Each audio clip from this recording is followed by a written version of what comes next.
is real.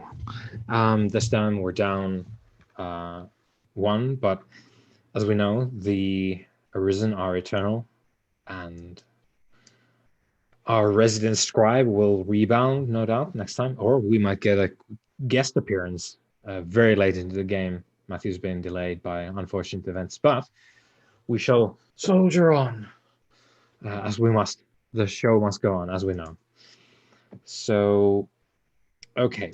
Last time we dealt with, well, I suppose dealt with is perhaps not the correct word. We investigated and got a resolution to whatever was going on in 1985. I'm going to get lost in the years, by the way, as this game goes on, because there's going to be a lot of them. About 1985 was the previous segment inside which we had one flashback, but 1985 was the last time we had sort of live action with our duo of mummies, and now we're going to jump forward into. Last time we talked about going into the next Sothic turn, but that's not going to be the case because I want Matthew here, so we're going to jump into 1998 instead. So it is indeed 1998, December 31st, the very eve of the new year. It's about to go down like it's 1999. And I didn't even realize. So we had the awakening thing to start with, right? The call and whatnot. So I figured we would jump in with the call having been performed. The cult has not summoned both of the mummies this time. This time they have conjured forth Khufu, the chronicler of the dead, for they have something they think Khufu should address. So as we fade in, it is a 90s, I think it's going to be a 90s corporate office space, like a meeting table with your... My only weakness, 90s corporate office spaces. Chairs arranged around it. There's it's going to be one of those situations where you have the transparent films that you put to display stuff on the wall back there. The acetate film. Yeah. But they're not using that now because they're giving you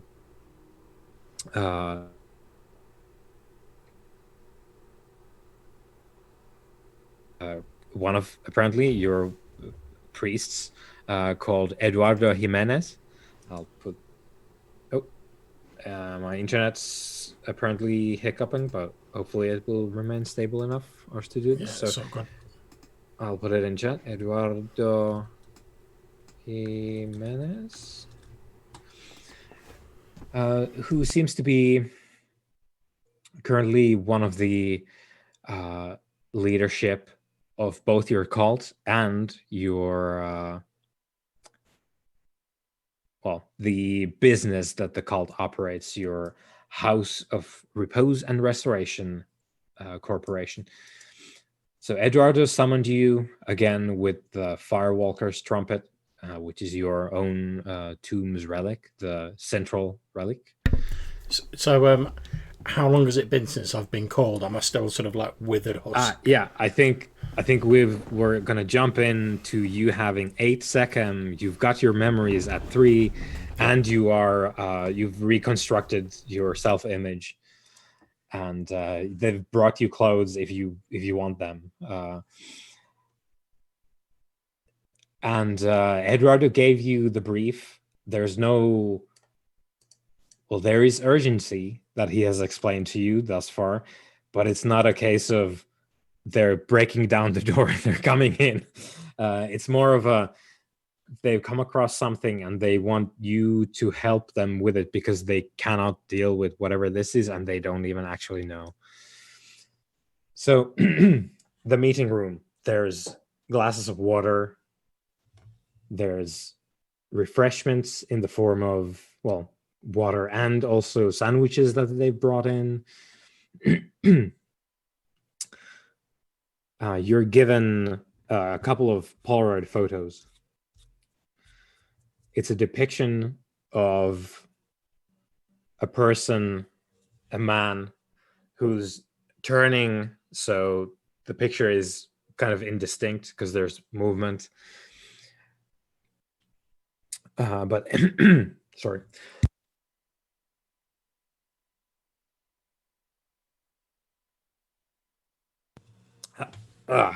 So Eduardo hands you this photo of a man and says, this in Portuguese.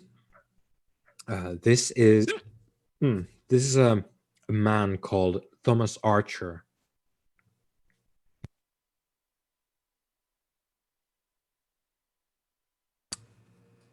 He is from Canada. It is a faraway land. And he's a traveler who came to see the sights of Rio, as so many do. You might or might not remember a holy one, but your place of repose is situated beneath one of the great attractions of the city, and it draws many from all the way across the world. So this Canadian man has come here to see the sights of our... And what is this man to us? This man, last evening, as we had one of our guides, Mrs. Passos. I'll put that in chat as well, in case these names are of any worth to a mummy. But we might meet these people later on. So Mrs. Passos was the guide taking the last group around both the cemetery up top and the complex below. And this man, Thomas Archer, out of nowhere, started screaming obscenities and attempted to crush Mrs. Passos' throat. And he touches it on throat that you to demonstrate like this, like the windpipe, basically. Crush her throat with a traveler's guidebook that he had been carrying. And he thinks for a little while and says a book would be several sheafs of paper pressed together in a form of, he nods, to crush very strange and aggressive behavior. Mrs. Passos is now in the hospital. She is recovering, I am told.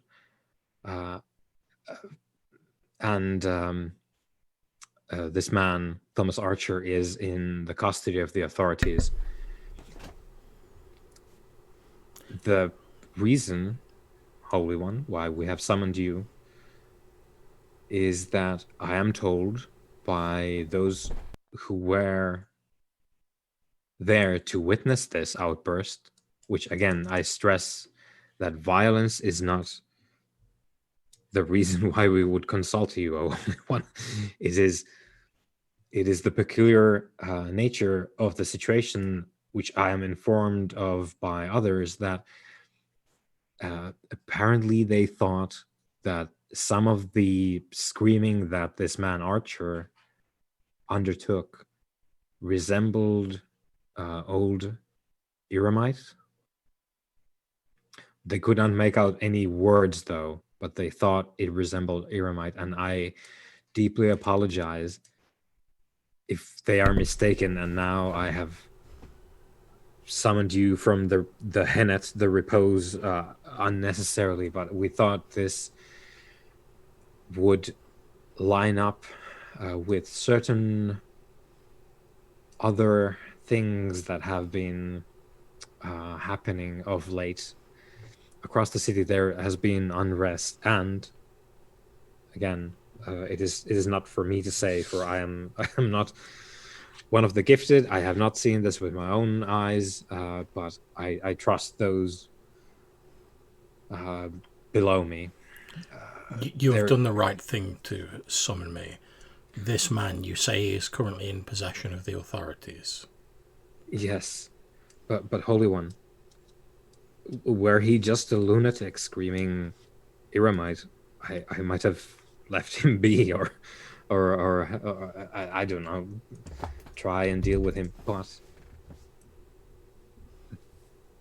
there are others in the city who, in recent times, have acted very violently out of no discernible reason, and those gifted among us uh, have been whispering for some time now that there's great unrest among the restless dead of the city, O Holy One. The the spirits of Rio rest uneasy, apparently. And I thought, from what they told me of this man and his wild look, and the fact that apparently he is screaming incoherent Iramite words, perhaps this one as well might be possessed by a spirit. And I thought, this is a quandary and an enemy that we cannot tackle on our own. And if all the spirits, the restless of Rio, are being perturbed in some way, or if they suddenly there is a surge of crossing over to this side of the twilight, I wouldn't know what to do other than call you. You have done the right thing, priest. He's a very much CEO, so he's got the tailored suit, he's got the cufflinks of diamonds, and he's bowing his head, and What would I require? You are familiar with these authorities compared to myself. What yes. would I require to be able to gain access to this man? I do not wish to cause further problems for yourself. As yet, my memory is incomplete and the fog of forgetfulness is about me. Whilst I am sure it would be possible for me to gain access forcefully to this man, I would not cause you more problems simply because my memory is incomplete. I think we might be able to. And he looks uncomfortable. And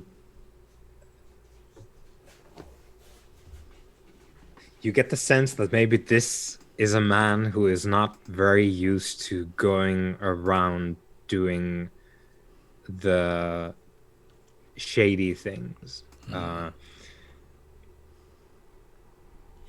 will. Excuse me. He reaches over, and there's there's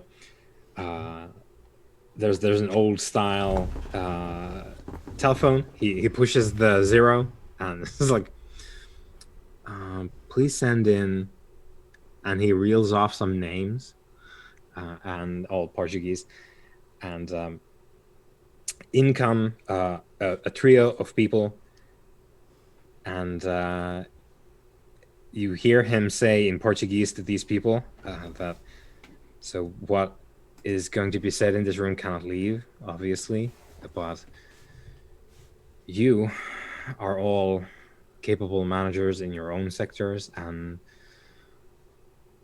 we are all graced by the presence of the Holy One, and they all bow their heads as well. I will now ask you to attend to the needs of our present task here. It will involve, I think, looking at Khufu, going the more circuitous route around the letter of the law. I cannot know about this, So I will entrust it to you. Do what must be done. And he nods to Khufu and says, "These will assist you in minimizing the disturbance." Splendid. And he makes to You leave. as I'll just say, Yeah. excellent. You have served me well, priest. Yeah. He leaves, and these three talk amongst themselves. Two of them leave, and there's one left, who is Vanessa Alvarez, as she lets you know.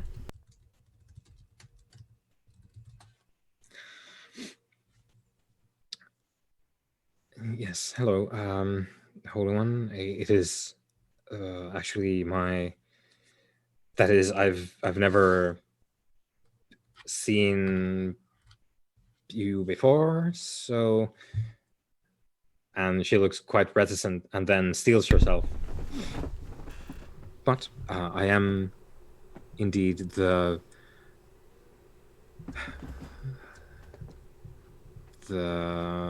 director of accounting, so I think we can make this problem go away with some expert application of money. She says in Portuguese. I too am familiar with accounting of sorts. It is clear that if this man is indeed possessed by a restless spirit or influenced, that I must have access to him in order to ascertain this. It is no difficulty for me to simply walk into the area where he is held once it is made known to me. However, I am unfamiliar with the technology of this time. I require your services as someone to translate what to you seems common and yet to me is currently unknown. If he is being held in a building of brick or stone or earth, then I can simply walk into it as though they were not, the stones were not there, and gain access to the man in that manner and have a discussion with him. However, he may be observed or otherwise monitored by methods that are strange and unknown to me. That is why I require your assistance. Yes, of course. And I think we shall gain access to him quite easily. There is legal grounds. This happened on a site that we are operating, and well, Then may I make a suggestion? And of course, please do not fear contradicting me if this is not feasible. As I said, I am as yet unfamiliar with the technology of this time. If some legal action is to be taken by our people because this assault happened against one of our people, then would it not be possible to imply that were we to have an audience with the man, we may consider not taking further action against him should the discussion be satisfactory? of course. There is, of course, the law of the state, and then there is the fact that this happened on what is essentially our turf, and we are free to do as we wish, and the only complication will potentially come from Mrs. Passos, who was the aggrieved party in this.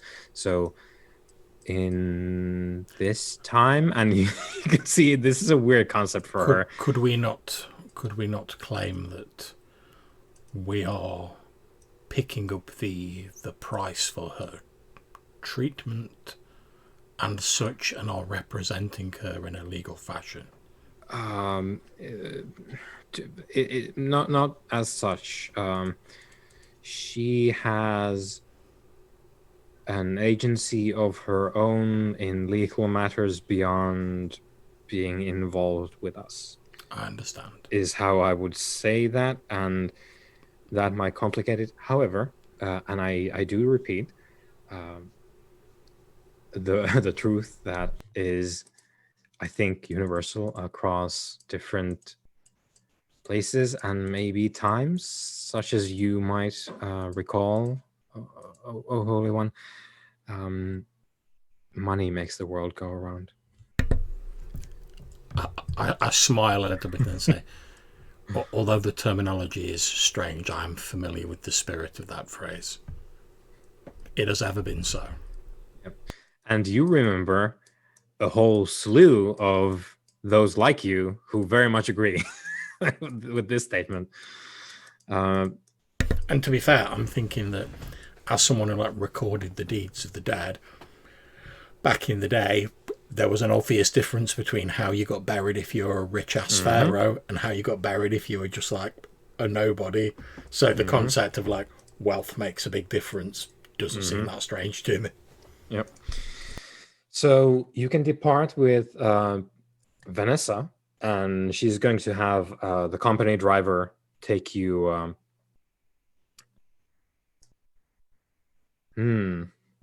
Yeah. So she has a company driver ready for basically adventures to whatever you decide to do. So there's a nice white, new, all cleaned and waxed car, and there's a man about 30, maybe like 35 thereabouts. It's hard to tell for you, but just out of interest, it's not that same dude who taxied us around like years ago, is it? You think, this has happened before. I'm going into this vehicle that, like, you remember, because that was the last time you were awake. You remember this is a vehicle, because at 3 you do recall some details of your previous wake up time. So this scene seems familiar to you, and then, but the man's different, so maybe it's not the same one. But when he pulls out the donuts and leaves them in the sort of back seat, there's the halfway sort of divider point into which is built like a small table for doing stuff in the back seat. So he slides over a container of 4 donuts onto the small table. I'll just say to him, I'll say, thank you. I remember you.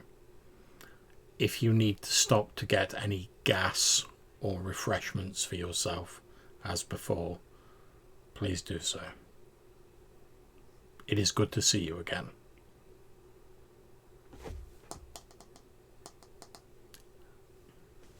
You're muted. Double muted. That was very efficient. Very one mute's not enough, man. Yeah. So Vanessa leans over, and you can see her with the stare of, don't fuck this up now. You stop doing whatever it is you're doing, and you drive, Mr. Driver. Like, she leans over and, like, with her eyes tells him to eyes forward, drive the fucking car now. And she pushes the button that, like, puts up the screen between the back seat and the front seat. So, and she keeps staring at him the whole time. It's like, don't fucking, what are you doing? I'll just look at her and I'll say that there is no need. Everything is well. This man was barely a child last time I was awakened. But he served both myself and Sobek well. She takes her finger off the window button, but it's like halfway. so it's sort of like you can see the driver's eyes. If he turns around, you can just see he's like the very top of his head. But he's he gives you a slight nod, and turns to go and drive you to the police station. And yeah, you can see there's this 2 of each. There's 2 of the pink sprinkly ones, and then there's 2 of the chocolate ones in the box. I'll lift up the box and I'll offer it to Miss Alvarez. You can tell that she's like, I don't want one of those, but she goes for it immediately. As she sort of like, I'll say, you do not need to eat one of these. It is not a request. It is simply an offer. Oh, it is. Oh, it is fine. It is fine. I was just thinking of my my diet, and she fishes out from her. I think she brought in a briefcase of some kind. Like, gets a napkin out or a paper towel, and like gets one of them. And I'm gonna reach out and sort of, having seen like the buttons and sort of like knowing roughly what to do on the screen, I'll press it so like the screen goes back down. Yeah, it goes. And then I'll just say, "Forgive me, driver. I forget your name. Would you like one of these delectable pastries?"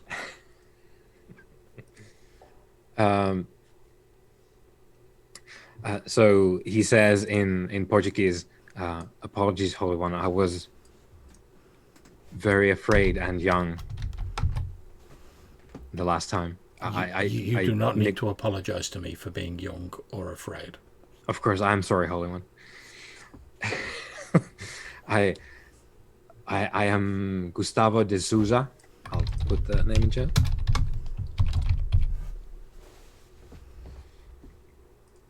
Yeah, I spelt it right. And he says, I like the sprinkly ones. In which case, I will take one of the other ones and eat that while we're driving, and I'll just sort of like reach over and put the box on the passenger seat so we can. Yeah. So he gets out the box and starts eating the thing as he drives, and Vanessa clearly is quite mortified by all this. She probably, from the way that she, like, you've seen this before, you think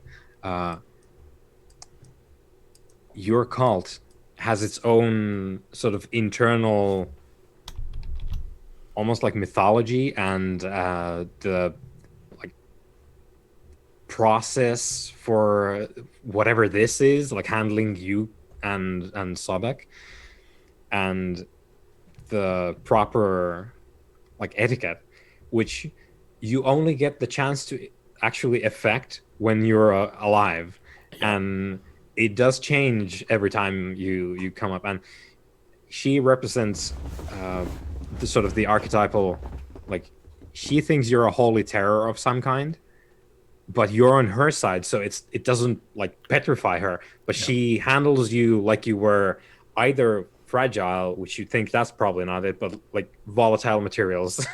Yeah, she's handling me like someone's just passed her a thermal detonator. Yeah, and she's like, I know what this is, but I wish you hadn't given it to me. As we're traveling, I'm just going to say, Miss Alvarez, if you do not mind me asking, how old are you? I am 29 of years. Holy One. I understand. When I next awaken, should we have the pleasure to meet again, you will be 47 in years.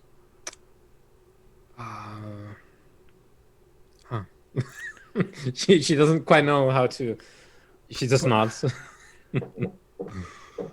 I say this just to make it clear that for those like myself who experience but brief moments of wakefulness in an eternity of sleep, it is only natural that my kind cling to those things we do remember, like Mr. D'Souza here.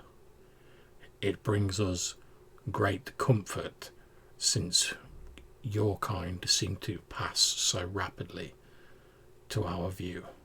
I do not say this to discomfort you, simply to explain the fact. If I were to, the next time I awaken, were to see you again, I would be just as overjoyed as seeing Mr. D'Souza here, because you are now familiar to me, and familiarity helps me acclimatise myself more quickly. Please do not feel that you need to adhere to any ancient protocols or anything of that manner around me. What is important to me is the task, and as long as you and Mr. D'Souza serve me well in that regard, then you need fear absolutely nothing from me.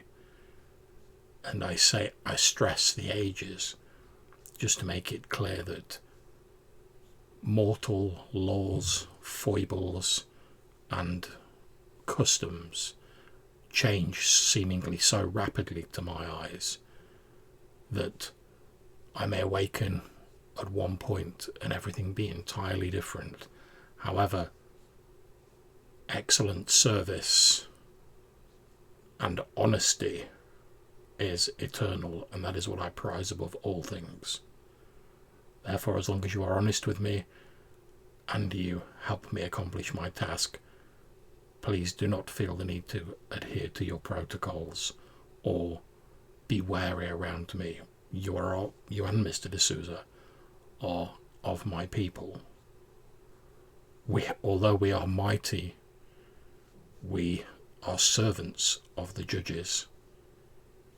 And you can see her do some kind of hand movement that you don't remember seeing before. And for us as like people who would, if this was a show and we were watching it, she's doing the cross, but there's some extra movement around here because she's doing the Ankh. Oh, nice. And I'm familiar with the Ankh. My judges got on the staff. You never seen that happen before, but it's like, huh. I guess that's the thing then, huh? Indeed. So, as I've said, you do not need to be honest and forthright with me, and we will achieve our task all that much quicker, and I can return to my sleep. However, as I've said, I am but a servant of the judges, and although... She does the Ankh again. As you say, judges, she does the... Yeah, I'm sort of starting to pick up on why she's doing it, I'll say. Yeah. And although your people serve us, in return, we also serve you, do we not? For it is at your call that we rise from our slumber. You do us great honor, Holy One. Mr. Jimenez always made it sound different. I didn't expect this, is what I'm saying, Holy One, or trying to say, or something. You are doing fine. It is not my intent to discomfort you, but I have no control over how the worship and the regard of us changes over the years. As I've said, we are awake for any brief spans in an eternity of sleep, but I can only speak for myself and act for myself as I am now. And in this present time, honesty and service are what I value. So please be as honest to me as you would to one of your own kind, since I rely on you in this unfamiliar place to be my eyes, ears, and to translate to this strange world for me.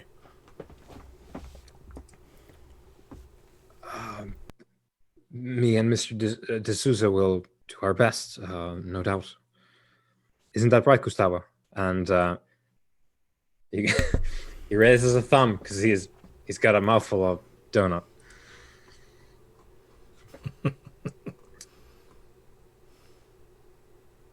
Okay, so we drive. Let's. There's the transition scene. We arrive at the police station. Vanessa handles the sort of getting in there. It's not very hard because this happened on your premises, more or less, and yeah, you represent the company. So yeah, and it doesn't exactly make it harder that Vanessa knows who to bribe at the station to get this done. So access to Thomas Archer isn't hard to come by. And we cut into a corridor with one of those just bars for a fourth wall, and then a door in the bar wall. So it's like an open, like, holding cell, basically. It's not an actual prison cell by any means. It's a place where you would toss people for the meantime before they can actually be moved and processed and all that. So he's there. You can see there's a couple of drunks there, like sleeping it off, just out cold. And you can see this older man, this supposedly Canadian man, Thomas Archer, who seems to be 60 plus years old. So getting into the old age, I guess, would be the translation to you. And he's not doing great. And you were sort of told by Vanessa, who heard it from the police, that he's kind of disturbed, and they hope that someone comes in and like picks him up and takes him to wherever he needs to go, because he's freaking them out. So he's pacing the holding cell with these two drunks in, and he reminds you slightly of some kind of predator from the ancient days, and he's clearly not. He's a man, and the thing though that really like puts a different spin on things is he's got his hands are all kinds of bruised and bloody, and you think he's missing several fingernails as well. And you can see them lying on the ground here and there in the cell. So he's been probably using his teeth, because there's some red around the mouth. He's probably been pulling his own fingernails out with his teeth, and he's just spouting nonsense. Like there's just this like glossolalia, just like verbal vomit that comes out every now and then as he paces around. Okay, as I look at him with my death sight, can I see like any like hazy like spirit overlaid on him? You see a silver sort of outline of another soul, or spirit rather, in his body. Okay, so what I'm going to do is, as I'm sort of stood there on the side of the door, like looking through the the visor thing, I'm just going to very softly say in ancient Aramite, "Who do I have the honor of speaking to?" So he snaps and like slams into the door. That's fine. I wouldn't even flinch. And he like stares at you with like bloodshot eyes, and you can see that he's actually like bit the inside of his mouth a couple of times as well, because there's like pink froth as he starts snarling at you through the door. And it's just nonsense. Like it sounds vaguely English. It's not really English. It's just garbled noise. And you hear what you recognize eventually from the midst of this verbal garbage. You pick up some words in Iramite, and if you let him go for a couple of minutes, you get enough Iramite out of him just standing there. He just rants at you. There's enough Iramite there that you piece together what you think are kind of sentences, and let's make a roll, because this is Yeah. supposed to be a game, I guess. So I think wits or intelligence, both those are good. Okay, wits. And let's see, what are the skills? Occult. I say occult would be good. Yeah, that's not a problem. Yeah. Okay, so it's a normal roll. Wits plus occult. Here we go. 4 successes. 4 successes, good. Oh, and it's 4 10s as well. Yeah, boy. Holy shit. Okay, so you piece together the Eremite, and it takes you a bit, but you actually manage to sort the words out into actual stanzas of a poem that you can remember now that you have the words here. You can put them in the right order. And it is one complete stanza of an ancient Eremite poem dedicated to the nameless falcon.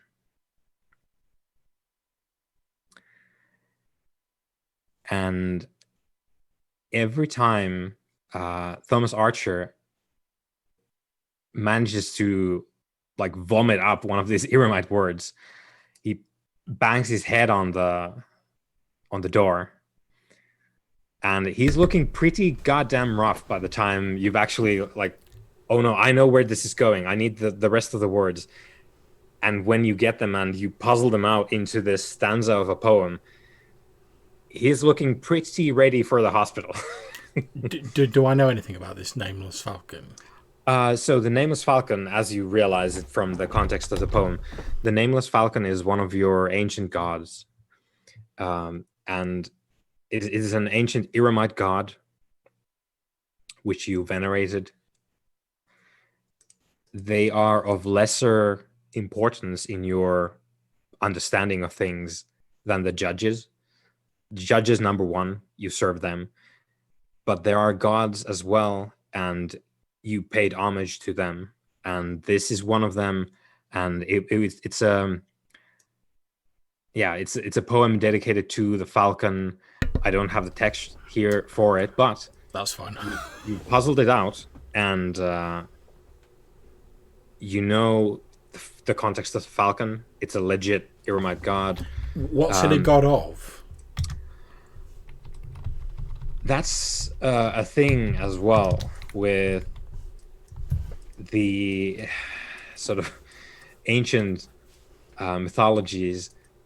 It's very rarely translatable to God of X as such, but there are elements assigned to each of these nameless gods that you have, and this one has strong associations with mysticism and the magical arts, and also Sopdet. I'll put that in chat.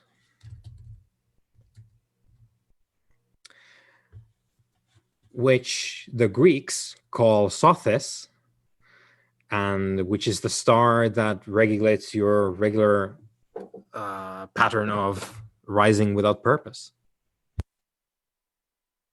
Hence Sothic turn. Okay. So why I was asking that is, obviously you said it was an ancient god that I would have venerated back in the day. Mm-hmm. What I want to do is, again, I basically want to ask the ghost what it's doing inside of this man, what it's trying to accomplish, but I want to couch it in the sort of appropriate religious phraseology that would have been sort of like of the time that the worship of the nameless falcon was prominent, in the hope that will get a response from this spirit or sort of jog its memory, because it may be confused. So you address the spirit, and it's Thomas Archer is like pressing the remaining fingernails he has into his palm. He's taking a few I'm just going to swipes at say, the door. I'm just going to say to it again, couched in the appropriate religious phraseology. I'm just going to say, but by the word of the nameless falcons, cease harming the vessel you inhabit. It flies into a complete frenzy, and it speaks in clear Irmite as Thomas Archer is going to pieces against the door. But he speaks, or rather, like shrieks out like clear Irmite, which is, it's just the words.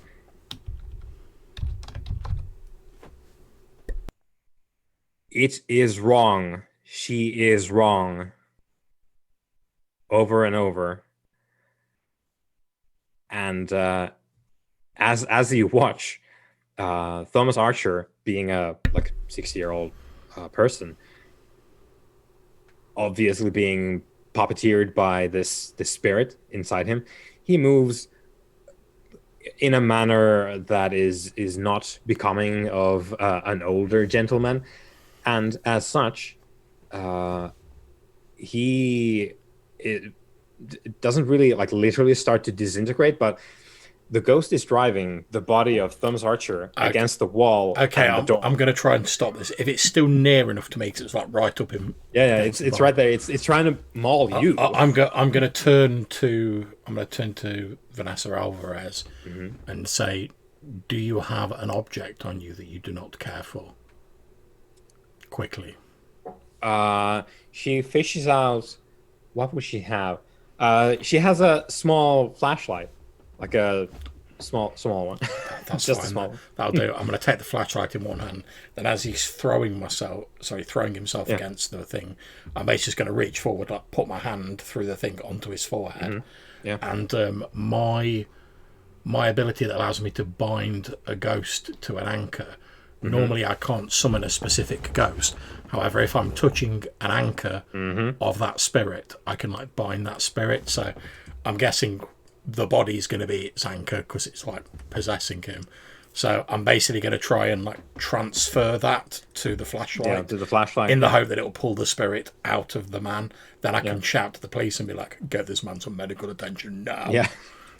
Yeah. So it's this is an utterance, right? It is indeed. It's the words. Now Dead Fury. I will highlight, because this is relevant. If you use an utterance, that will always inflict terror Subaris around you. So do I know whether that's likely to be lessened on my priest? Because to be honest, it's my priest I'm bothered about. If everyone else in the cell flips out, I'm not so confused. Oh yeah, you think it's been the way forever. Those in the know, even if she says this is the first time she's seen you, but in which case I'm just going to say, like I don't know how devout she is really. Yeah, I've only just met her. I'm just going to say to her, I'm going to say, if you do not wish to see me use my powers, turn away now. And then I'm just going to be like, okay, she's gonna try, because she is. You're. See, I'll make a mental note. I'll be like, do you know what? She was willing. I like that. Okay, let's see. Let's make a roll for everyone else, and then for Vanessa separately. So, blop blop. Your thing will no doubt succeed. So which tier is this? Sorry, let me just have a quick look. I think it's tier 1. Okay, so it's the pillar point which it requires. You spend one of those. That's fine. So one of my shadows it will cost me. Yeah. And then okay. Police station is now a character, and do that, and then Vanessa. Good. So, again, need to refresh ye old memory with the Sibaris. So here we go. Oh yeah, that was only the chart. I need to really add the thing on the handout as well, so we don't need to reference it from the book. So I'm just going to bring that up, and no worries. I think it's composure and resolve, but I want to check. So Subaris. Yeah, why would you put... Oh, there is it. So the third time they actually put the page number when you use the terms. Thanks, Whitewolf. Okay. It is indeed resolve and composure. Yeah. So here goes. Police station. I think this is going to be entirely average. So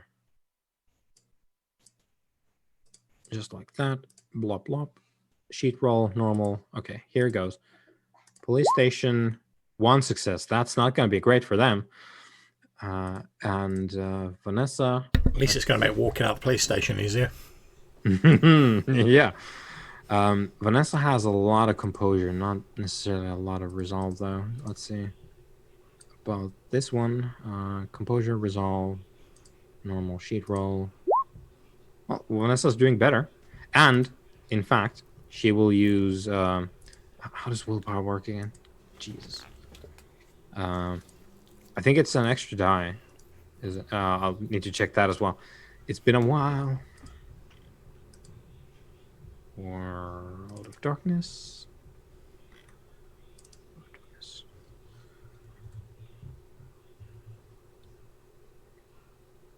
It really does a number on you when there's like 3 different ways to use this in different editions. I know. I have exactly the same with like D&D because there's so many like OSR variants I play. It's like, it's not that I don't remember them all. It's just I sometimes confuse which one I'm using at the minute. Yeah, it's not that you don't remember. It's that you remember 3 different ones.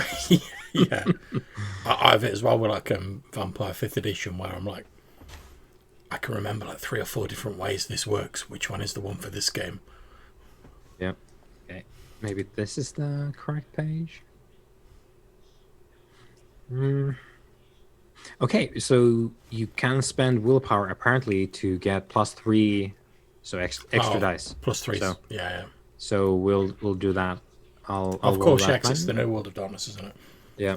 So she really wants this to turn out well, so she's using her willpower to get 1 more. Nice. So she's doing much better than the average. However, Terror Subaris is no... it's not a laughing matter, is it? No. So, okay. So, so the and this is the result chart here, if you want to look at it. So, the police station got a 1. So, the mortal prostrates himself, begging the mummy for mercy. If she doesn't respond, he flees and eventually invents a mundane explanation for what happened. So this is the same thing. This is slightly better than what happened to the cartel guys in the favela. They failed, didn't they? Yeah, but you hear people wailing in the adjacent cells. The police clerk is freaking out. The one that you passed when coming in, and what's 3 for Vanessa? Vanessa chooses the best option between fighting, fleeing, and begging for mercy. Once the scene ends, I think she... Yeah, that's interesting because it's not very defined what those mean. Like, it's 3 options. So I think in this instance, what she's going to do, because of who she's trying to be in this particular scene, she's as you're doing the thing with the transference of the anchor into the flashlight, she comes forward and with a pen fetched from her suitcase, no doubt, or a pocket, she stabs Archer a couple of times because he's trying to get at you still. If possible, I'm going to put myself in the way if that means I get stabbed. So be it. Oh yeah. You can she's not coordinated. This is pure reflex. Yeah, terror. I assume I'm aware of what Subaris can do. Oh yes, I've seen how she's behaving, yeah. So I'm like, fine. obviously as I believe in everyone getting like a sort of just judgment for their actions. I know this guy's not in control of his actions. It's a ghost doing it. So I can't allow him to be like stabbed just because he's been like possessed by a ghost. So I'm basically, as she's sort of like coming in like this towards the vision slot, I'm basically just going to like step in the way so like my back's like presented to her, and if I get stabbed in the back by a pen. Yeah. No, she doesn't stab you, but she's trying to. You think she's trying to defend you from whatever this is, and like she's going on the offensive, but you're in the way, so she's struggling to get by you to stab this man. But yeah, she's going on the offensive. She's kind of lost to the terror of the situation, and she's picked the fight in the flight or flight, and it's going down. But you're preventing her from doing that because you're in the way. And yeah, I'm gonna because presumably I can sense that the ghost has got into the flashlight. Oh yeah, well the anchor anyway. The ghost is free to be within a certain distance of the anchor. Yeah. So what next step would be get the fuck out with the flashlight. That's it. So basically, I'm going to turn to her and I'm going to try a bit of intimidation because obviously Sabari, she's still sort of in awe of the Arisen. So I'm just going to, but I don't want to treat her too unkindly because again, I know it's not in her control. So I'm just going to turn to her in like my loudest, most sonorous sort of voice, just be like, "Go to the car now." Okay, let's see if she can get her act together for that to happen. I'll just roll the same thing because that seems fine. Blop. No successes. She flees to the car. she switches from fight to flight, and she runs away, pleading for your mercy because she touched you, right? Like she touched the holy object, so she's screaming apologies while running away to the car. That's fine. I just wanted to get her out of it so she didn't hurt anybody. And the rest of the police station is cowering and like shrinking away from you. Okay, so bizarrely, my guild affinity, Fated Soul, gives me like +2 to healing and diagnosing wounds. So obviously I know that Archer's in a bad way, and he's an old fella, as like humans reckon these things. Yeah, there's some bones that are not going to be well. So basically, what I want to do is just as a rough guesstimation, like how immediately does he need like medical help to stop him from dying? To stop him from dying, you just need the ghost to go away, and then he'll probably be fine. But his hands are going to be messed up for sure. But he's not going to die now, if the ghost doesn't kill him. That is. Okay. So what I'm going to do is I'm going to, since I know he's not going to immediately die unless the ghost's here, I'm going to, with a very quick sort of striding walk, flashlight still in hand, I'm going to walk out of the police station towards where the car is. Yep. And anyone I pass on the way, as they're all like cowering down, I'm just going to say, your elderly prisoner requires medical attention urgently. And I'm going to say it to everybody I pass in the hope that when they recover, some of them will remember it enough. Because like, obviously normally I'd like, if I had memories, I'd call an ambulance or something like that, but I don't know how phones work. So I'm just hoping that one of them will suddenly be like, oh yeah, that guy needs some medical attention, and they'll sort it out. But I'm just concentrating on like getting the flashlight out mainly. Yep. So yeah, everyone shrinks away, and you tell them, get that man some help, and no one replies. It's just like, and then like they like go behind a table. But yeah, you exit the police station. And there's, sure enough, there's the car.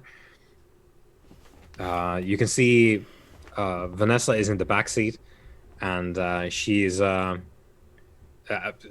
to deal with the Subarus. I'm basically going to move off a short distance from the car, so I'm still sort of taking the flashlight away from the jail, and I'm going to stand there for a while just to like allow it to die down and let things settle down, and then. Obviously, I don't really know how long this takes. I know it's like a scene, but like when I think enough time's passed, it's probably started to settle down. I'm then going to like wander back to the car, still holding the flashlight. Yep. Right. Yeah. So you can definitely do that. So when you get back, it's kind of calmed down, and I think you've probably seen that the cars moved a bit. Like D'Souza moves it a bit away from the station. That's fine. But yeah, you can get back there. Yeah. So I'm going to sit in the car, and I'll sort of, as I sort of get in the back, and I'll see like Vanessa is in there. I'll just sort of look at her, make sure she's all right and she's calming down, etc. Mm-hmm. Yep. Because again, I know it's not her fault. Right. So, you get back in the car. You talk with Vanessa a little bit in the back seat, Yeah. and I'm just basically like, if she's like, oh my god, I'm so sorry and all that sort of stuff, I'm basically just going to reassure her and say, look, this is the way your kind react when the power of the Arisen is unveiled. You have nothing to apologise for. Yeah. In fact, I'll say, in fact, you held up admirably by comparison to the rest of the people in the building. So take some small comfort in that. Yeah, you think she's probably maybe praying like under her breath as you talk to her. I'll just say to her, I'll say my report to the head of our order will reflect your valiant and dedicated service in this matter. Nothing more. She nods, and yeah, she's honestly just like struggling to get her act together because her body is in. Like, she's extremely high on adrenaline. She can't make it stop just by her will, so she's all kinds of jittery and extremely tense for a while still. I'm going to say to her and the driver D'Souza, I'm going to say I'm going to walk over there, and I'll point to a spot some distance away from the car, and converse with the spirit that now resides within this object you have given me. Once I've spoken to him, I will return, and we may have further tasks. But for now, rest here, be easy, eat, drink, if you will, and I will return shortly. Yep. Then, like I said, I'm just going to get out and walk off into like the sort of like a corner, just like a random like corner, like somewhere a bit far within sight of the car, but like a bit far away.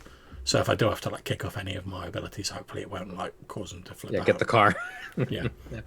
And basically all I want to do is I'm going to look down at the flashlight, and again in Ancient Aramite I'm going to try like talking to the object, because I presume I can like see the spirits linked to it with like my death sight. If you're using your death sight, you can see that it lasts for a fair odd time, so it should still be on. And I'm just going to say to an Ancient Aramite, and I say, you said she was wrong. Were you referring to the woman that you attacked? If so, how was she wrong?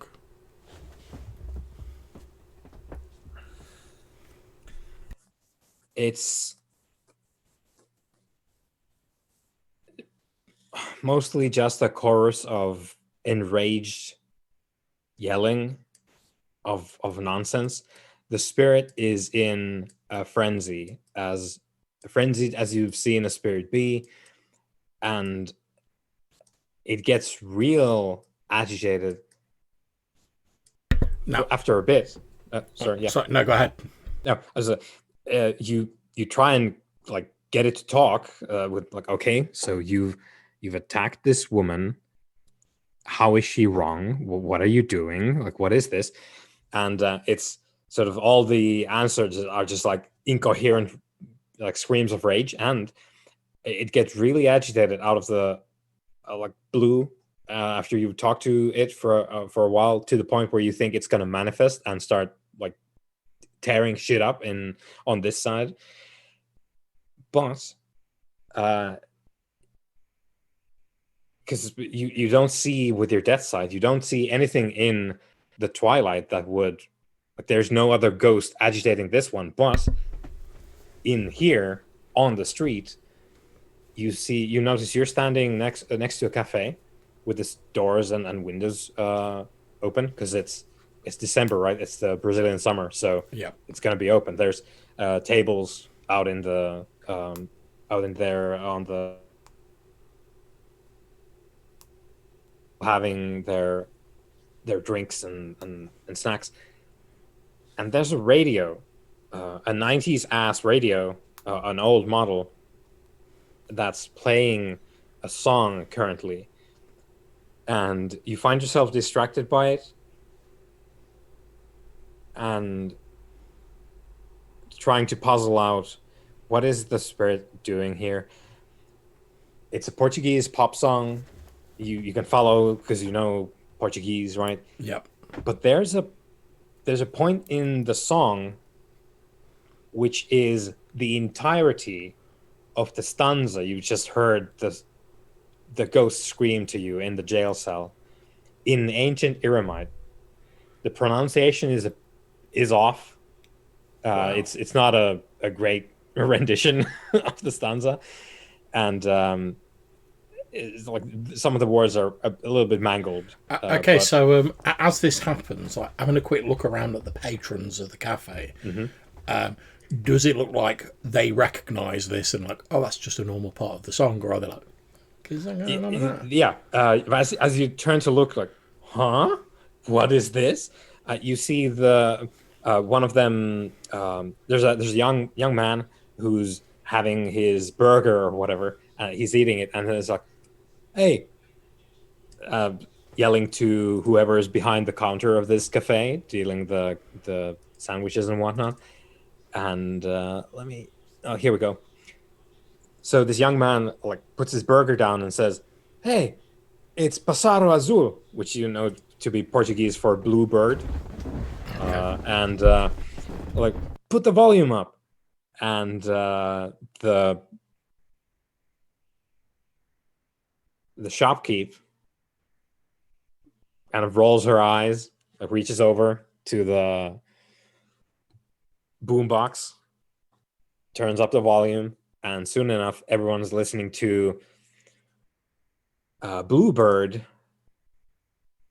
on quite the high volume. And as they turn the volume up and the singer hits the Iramite stanza again for a second time, the ghost is about to manifest. You feel it coming over to this side from Twilight.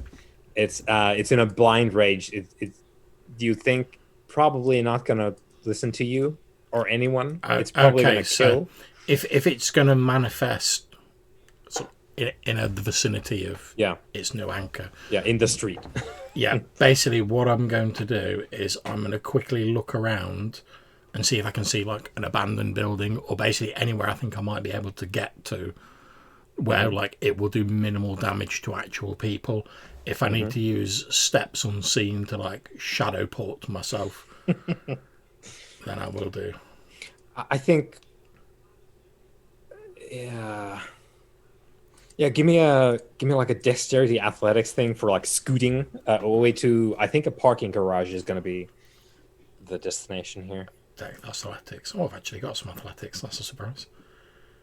Oh, Dex. Who made this character? That's it. Dex athletics. Okay. 3 successes. Oh, there we go. Yeah, so you make it to a parking garage. There's some 90s cars around. Well, they would be probably 80s cars and 90s cars, and not a lot of people around. People are trying to have a good time. It's literally today is New Year's Eve. So if that enters into your computation at all, probably a reason why some places in Rio probably quite abandoned, because people do be out partying instead of hanging around in garages. So it's a fairly empty parking complex that you find yourself in now as the ghost steps from the twilight of Necropolis to the real physical world, and it starts demolishing a car. It's destroying a Toyota utterly. That's fine. I'm basically just going to let it like work its frustrations out. Yeah. I'm not concerned with it, Carl. So as you hold the flashlight, you watch this thing. It's completely incoherent. There's no, if there's a person there, it's been completely overwritten by whatever this anger is. So it's destroying the car. It moves on to a second car, and it runs out of essence Yeah. to power itself. And you see it first. It discorporates from the physical world, and it drifts in the breeze of Nether Cartet. It disappears into the distance because it's expended all of its essence in this effort of rage, which is strange because that's kind of the thing that keeps them going. So it's basically when it went all in on red and the roulette turned up a black, and this ghost just lost all of its agency basically, and it was blown away by the winds of the twilight, and you're left there with 1.5 destroyed cars in an otherwise empty barking complex with your flashlight. That's fine. Okay, what I want to do is I'm going to use my utterance, dust beneath feet. Mm-hmm. And I'm effectively going to, because I can take like objects I'm carrying with me. My basic plan is to like, because I presume, and obviously feel free to like tell me if I'm wrong. I presume I'd have a rough idea like how far a ghost can go from its anchor. Yeah, and I would be able to tell you that, but I don't have the exact thing here, and I don't want to go look at it. No, that's fine. Basically, all I want to do is I want to swim down through the ground. Once I'm underground, I'm going to and I think I'm far enough down so it couldn't like appear on the surface. Let go of the flashlight underground and then swim back up again. Yeah, that's entirely doable.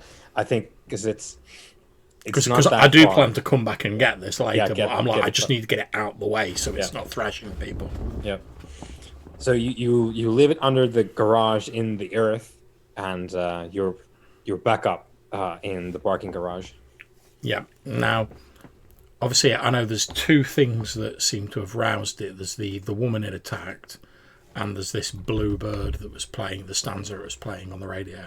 And I don't know anything about this blue bird. So my next plan is to go and visit the woman in hospital. So I'm going to go back to the car. Hopefully Vanessa's calmed down and basically say to her, I need to visit the woman who was injured in our service. Okay. Mrs. Passos. As far as I know, O Holy One, she is not in a great condition at the moment. I am not sure if they will let us do so because we're not family. Nonetheless, I must see her. Okay. Okay. And she starts getting ready some slips of paper, which seems it takes you a bit to remember from the 80s. Oh, this is money. And I'll say something has roused the spirit. I have temporarily removed it from causing anyone any harm. However, I cannot rule out the possibility that there may be something with this woman that roused it, and that must be investigated.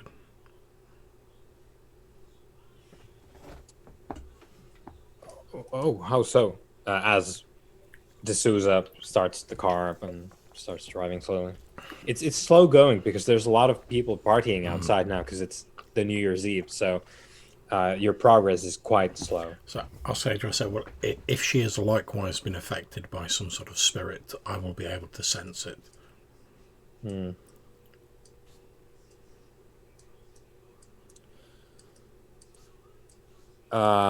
D'Souza says, Holy One, aside from all this business, I'm glad you have come back to us at this moment because tonight is a very special night. How so? Again, you can see Vanessa give Gustavo a look of like, just shut up, please. It was the driver saying... Oh, yeah, the driver is like, oh, I'm glad you came. I'm just going to say to him, it's going to be how so? Well, tonight is the new year. A year has passed, and it is the Réveillon. Réveillon. It is the biggest party, I guess, one of the biggest parties of the year, and it's right here where we have our little corner of Rio. It's in well, all over Rio, really, but the main thing, it's in Copacabana, and well, Vanessa here was kind enough to arrange for a number of the house's people. So you know that he's referring to the corporation, the cult.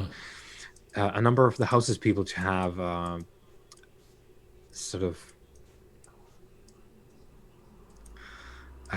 I guess he wouldn't think about this because he's Gustavo, not Vanessa. So he's like, "Oh, we have a number of VIP access cards for I just look at the him blankly. Vanessa's just like rubbing her temples. What is this VIP? We are honored guests at this celebration of the years passing.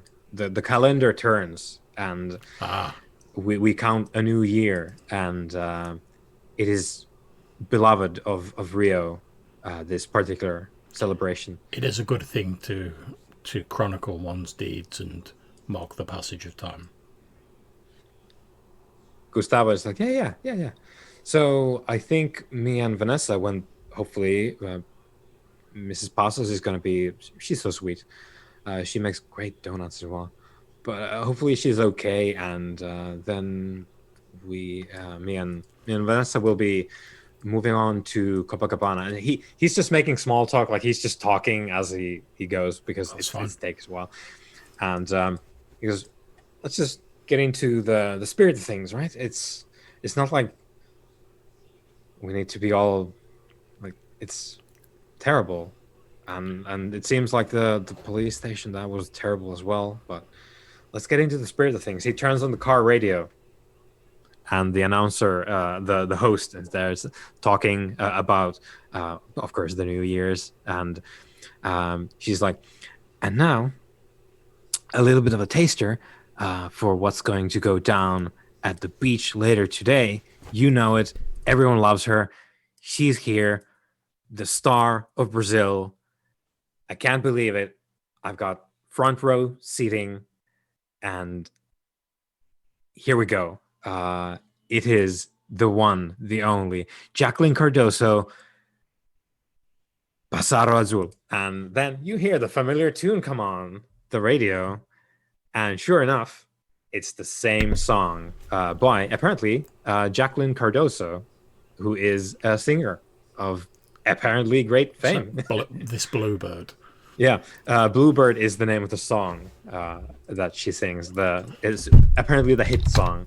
Okay, so I'm going to say, Gustavo seems like a guy who's like well into this celebration. He knows like what's going on. He loves the New Year apparently. Yeah. I'm going to say, tell me, Gustavo, what do you know about this Jacqueline Cardoso?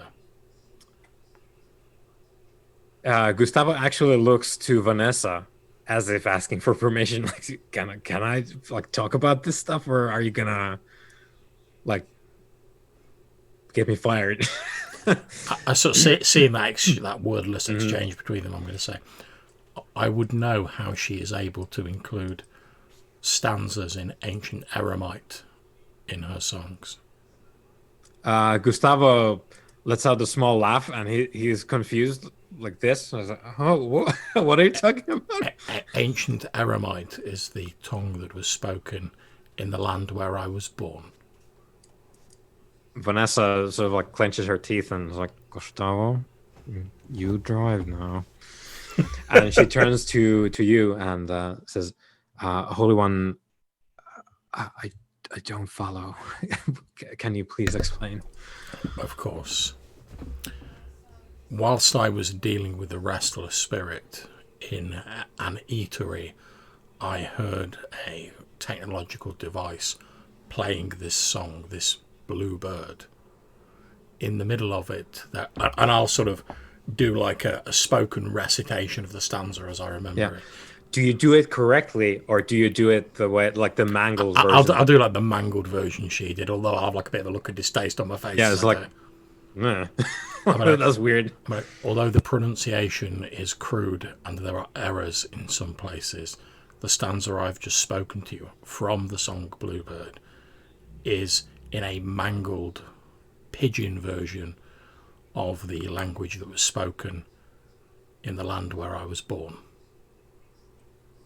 It is rare to hear anyone nowadays speak it, even the corrupted, mangled version that is in this song.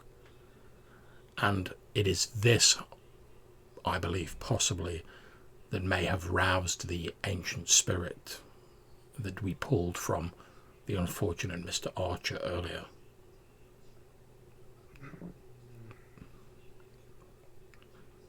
I don't know how it would be in a song. Nor do I. However, you have felt yourself the effect that some of my abilities can have on people. It is possible that this Jacqueline Cordozo has simply found some ancient writings and has cobbled them into her lyrics for this ballad. But if she is aware of what the words mean, or if she has some powers akin to my own herself, can you imagine what would happen if they were unveiled in, let us say, a large gathering of people like there is like to be at your celebration? There's that, as well as, and she points at the radio. Holy One, it is a popular song this past year, and they played a lot on these devices around, at least Rio. She is a popular singer in the country, I dare say maybe even the continent, but if she is to perform at the celebration that Gustavo spoke about, I believe it will be wise for me to attend. Although, in the field of enjoying such celebrations, I am no expert. Perhaps it would be better you had roused my brother to attend such an event. He was always more one for the living than I.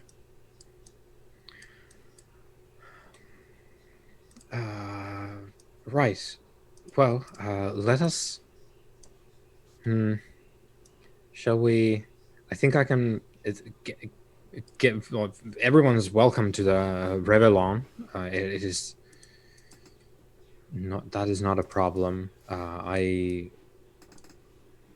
have enough reservations for all the things we could desire that we can make do if we want to go there. I don't think there is a relic that we have. Maybe I'm not sure. Mr. Jimenez didn't specify why it was you who was called, but I presume it was to do with the suspicion that this was something to do with the restless. My apologies. We should have awakened your brother. Obviously, in that would have been. An apology is not necessary. You did what you thought was best at the time. That is all any of us can do. However, I will attend the celebration if there are any relics or any of my kind there, then I should be able to sense them, and hopefully if there is anything untoward, I will be able to set it right. Let us hope so. So on to the hospital, or shall we? Yes, to the hospital. All right. Hospital, Gustavo. And yeah, he keeps driving. You get to the hospital. Turns out, again, Vanessa has quite the ability to finesse your entry into things, and it does seem to revolve around her being quite quick to pick up on people who might be swayed by money. Basically, she's good at smelling those people out who might be able to take a bribe and smooth things over. And eventually, you find yourself attended by, unfortunately, this person she could not dispel. But there is a nurse with you in a room, which has two patients. One of which is the 50-year-old Mrs. Passos, who is currently out cold, and she's being operated on. Looks like there's a whole bandage situation going on around her throat area, and you know that this is where obviously Mr. Archer tried to bludgeon her throat out with a book, and they've apparently managed to assist her with surgery, but currently she's recovering from said surgery that they just conducted over the day.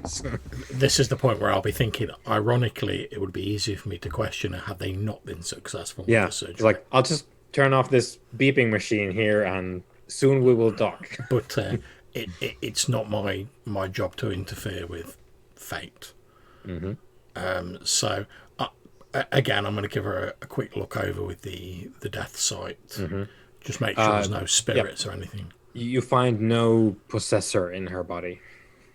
Okay. I presume I'm not sensing any sort of arisen style energies from her or anything like that. No. Okay. You probably do see a ghost or two on your way, like if you use your death sight in the hospital. Yeah. It's a great surprise there, but there's no aggression that you sense, such as was like completely blind rage with this other spirit that you kind of banished by proxy. I'm going to ask Vanessa, because she's quick on the draw with the bribes. Mm-hmm. I'm going to ask her if she can find out how long they think it'll be before Susus wakes up. They discuss with the nurse, and the nurse says it'll probably be like, if she recovers well, she might come around sometime during the night, or maybe then, if not, then it's going to be a couple of days before she starts getting back her faculties. Okay.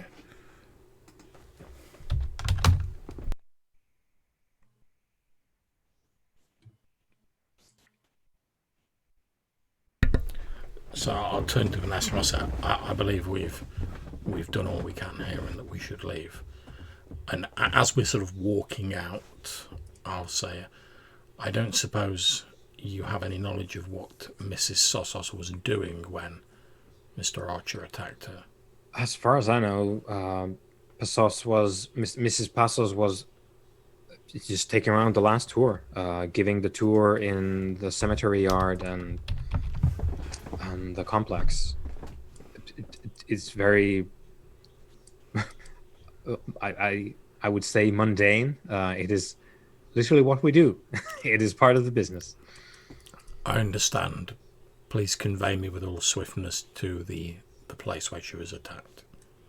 Okay, so they take you to the cemetery of, and let's see if I remember or have it in my notes. Maybe here. Yeah. So was it here?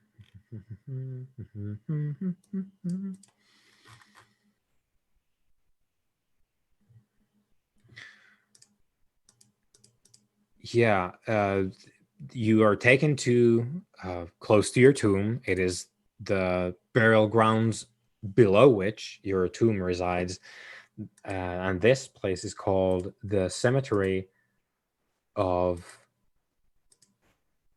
Saints Christopher and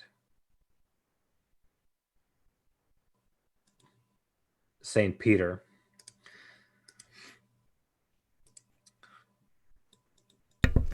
Okay. Named so because of the two rather large statues that stand in there, which is part of the draw of this particular cemetery. And below these statues, the statues themselves mark an entrance to an underground crypt. And we know that when you actually go further down from the crypt through secret passageways, you get into the tomb temple complex of Khufu and Sobek. But yeah, you are taken to the graveyard itself, so the top. Yeah, and I basically want to get Vanessa to like take me to roughly the place where the attack took place. Yeah. In the cemetery.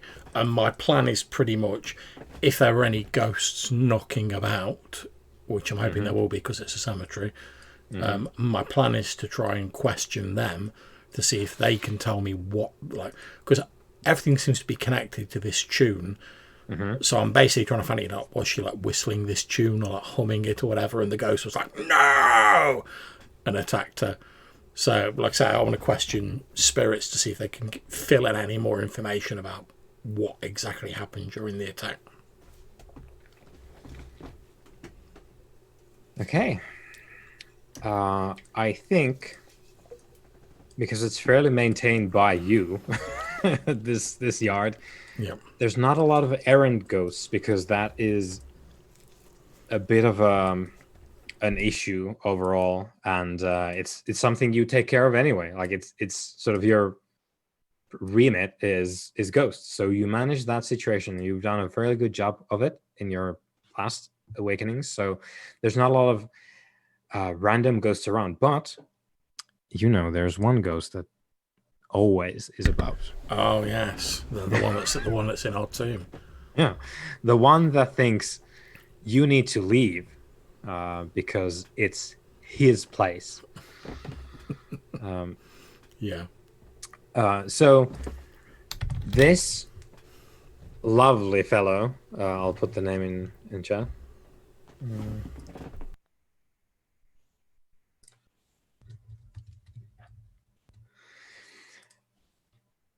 You know him to be Captain Vicente.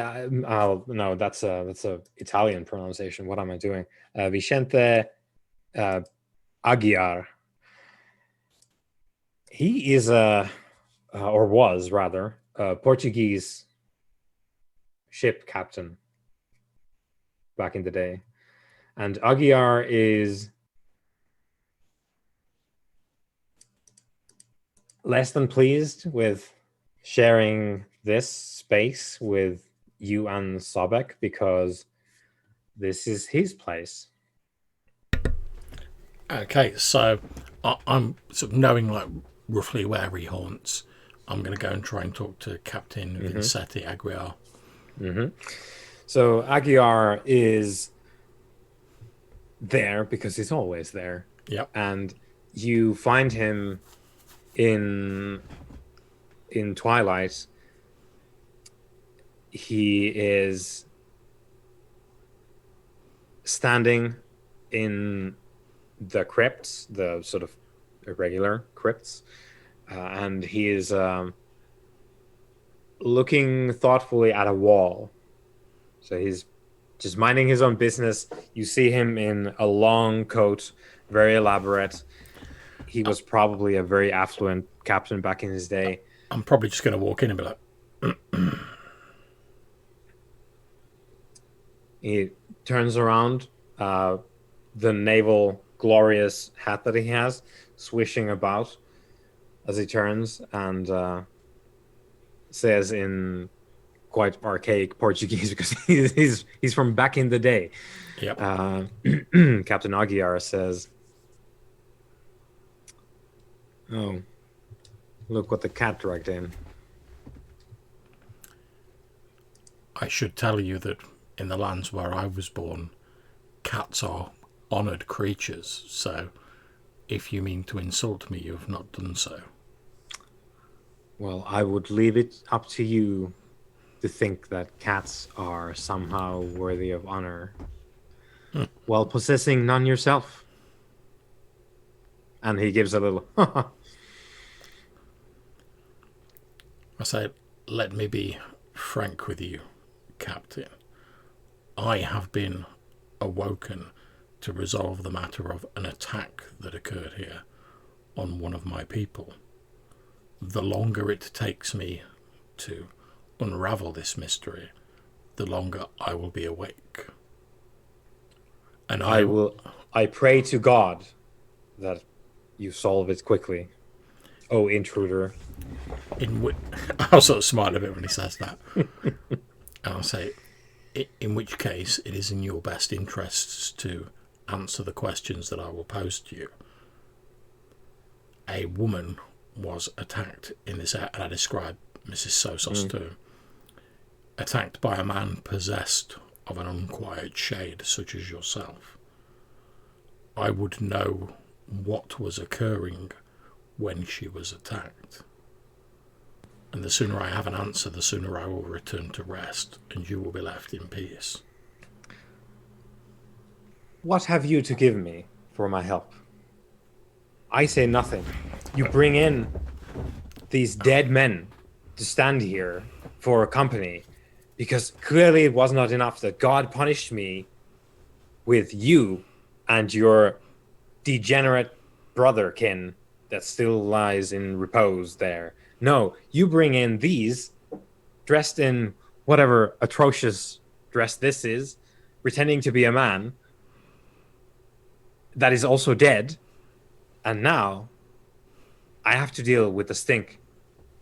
Do you presume to leave them here for centuries? I'm gonna walk up to him, so I'm like yay close to his face, like sort of not blinking or flinching, and then I'm gonna say, Captain, I am an immortal who has existed since time immemorial. We have powers alike to what your kind would refer to as gods. He scoffs.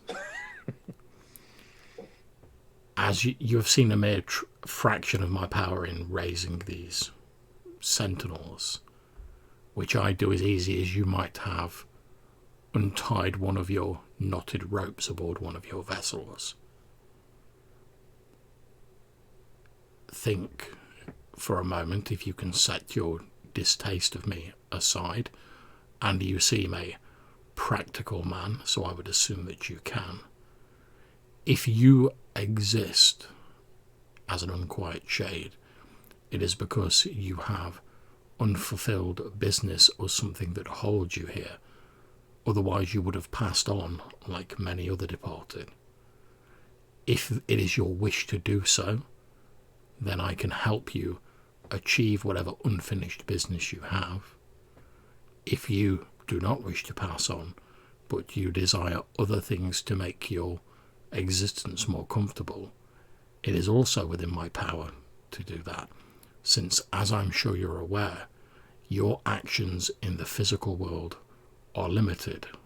Mine are not. Bring me.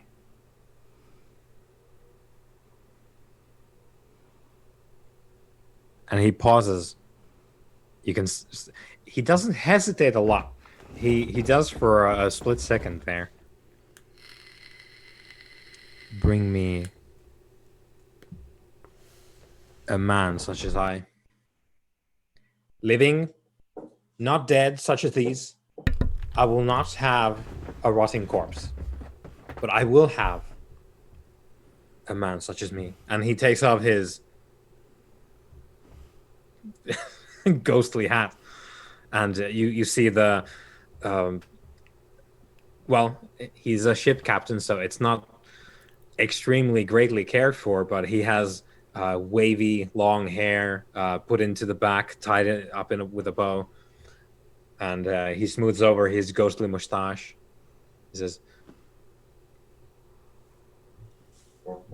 I want flesh. And there's something, you're not perturbed by anything really, but there's something sinister about how he says flesh. And he says, for I desire to walk again. Maybe even sail. This sounds like a reasonable proposal. However, Living flesh. That brings me to my next course. If you are insistent that your vessel be living, that is possible. However, I will point out, as we have witnessed previously, that mortal vessels are frail. They break easily. And if I bring you such a vessel, it will not last so long, I think, as you are hoping. Now, you may have distaste of these creatures that I have raised here, but you have witnessed how, as long as they remain within this tomb, they do not decay, they do not waste away, and they are vastly more powerful than a living vessel.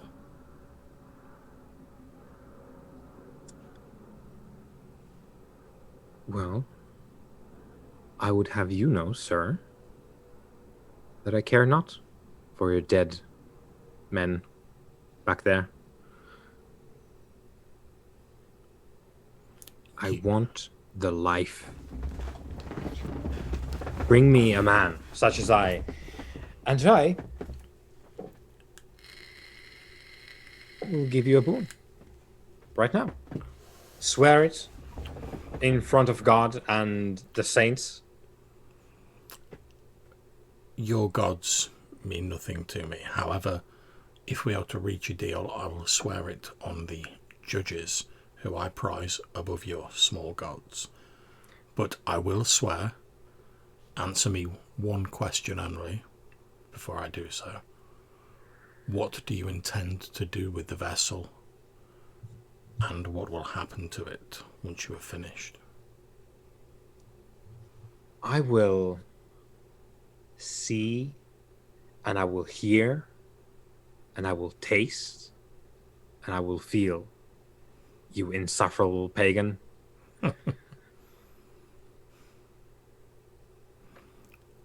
And the vessel after you have finished with it?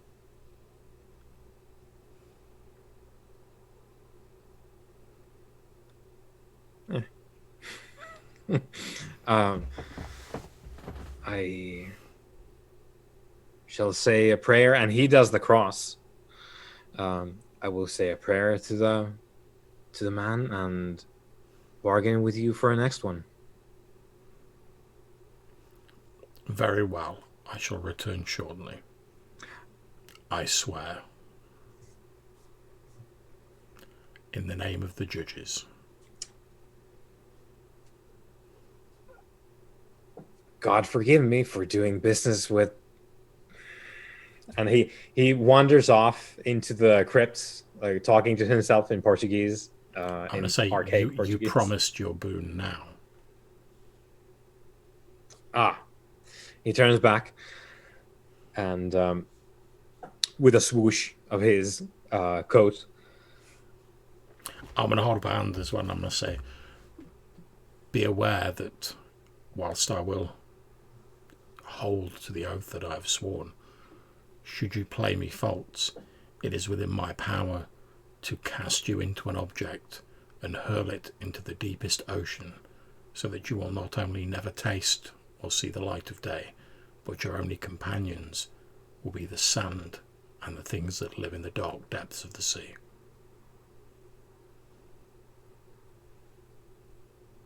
There's a flare of anger in his eyes, but he turns it around pretty quick.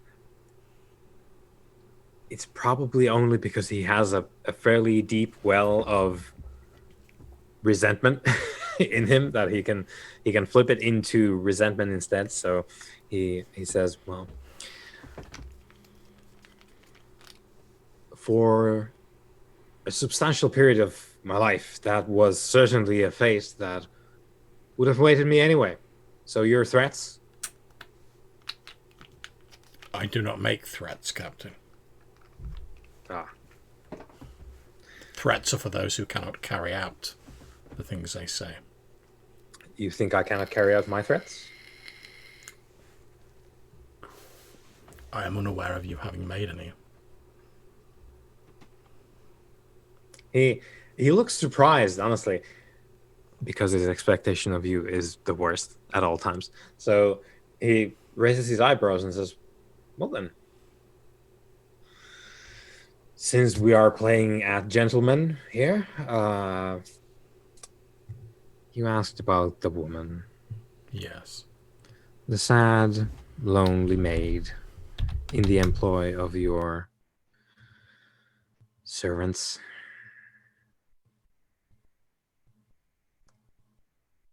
There's something that keeps rising up from the sand and the shadow and the mist. And I sensed it. And I think she may have said something to make that happen, but I wasn't up there when it happened. And when I felt something come, I don't know how you tend to conduct your business, but my business model has always relied on me being there tomorrow to do more business. So I retreated into the quaint little blasphemous shrine that you have constructed below there, and with the blessing of God, I was shielded by whatever terribleness your little maid conjured up at the surface. And I know that there was someone there who was using her, using that poor man as a puppet.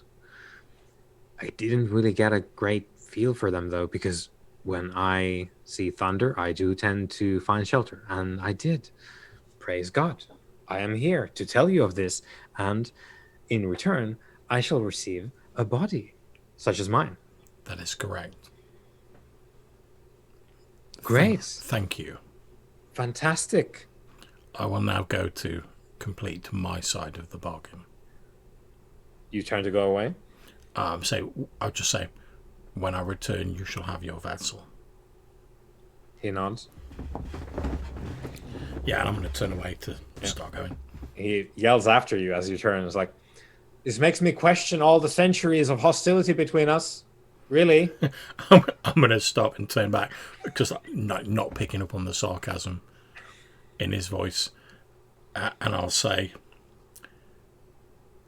amongst my kind, it is rare to have someone as a companion through more than one period of wakefulness that is not of our own kind. For my part, I hope that when you have finished with your vessel, you will return here. And then I'll give him a bow or whatever the equivalent is. You honestly stun him. So as you give your bow and you make to leave. And I'm going to stop slightly and I'm going to say, also, it is part of my fate, I suppose you would call it, my duty to chronicle the deeds of those who have departed so that they are never forgotten by those who yet live. If it meets with your approval, before the next time I sleep, I would welcome the chance to converse with you and record your own deeds so that they are never forgotten. You see him nodding, but he's too stunned to reply with words at this time. I give him another bow and I just go. Yeah. And we just see him in the corridor, just like he motions with his hands a couple of times, puts the hat back on his head because he had taken it off again, and he's talking to the walls as if they were his crew. addressing random people that are not there is. Can you believe it? I don't. It might take some time, and he just wanders off into the crypt, like talking to himself about the amazement that he currently experiences. Okay, so I suppose were I immortal, or I might try and sugarcoat this, but I don't think I'm going to. I'm going to rejoin Vanessa, and I'm going to say I have reached an accord with the restless spirit that dwells within the area of our tomb. In return for some concessions, he has provided me with the information I require. It is now down to me to fulfill my side of the bargain. In order to do so, I require a living person, and I give a description of the captain who either matches this description or is as close as possible. And I need to bring them here.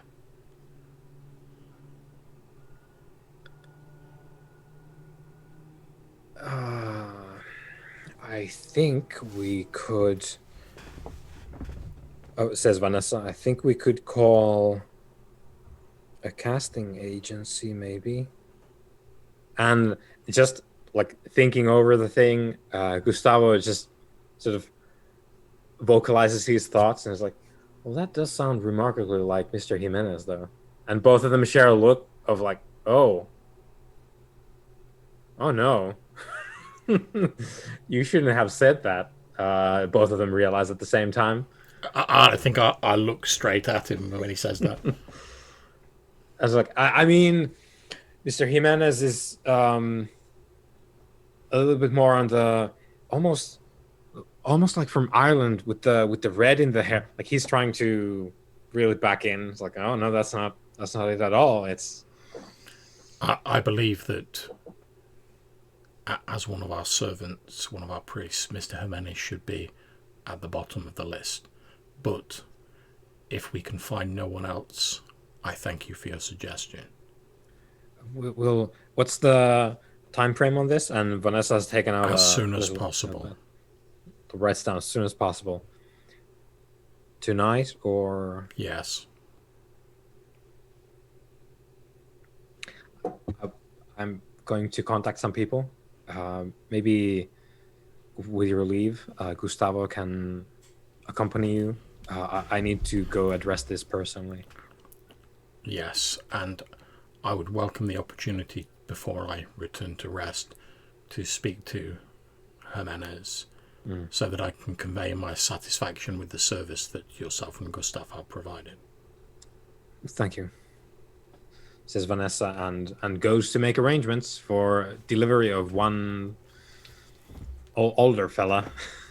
That's fine.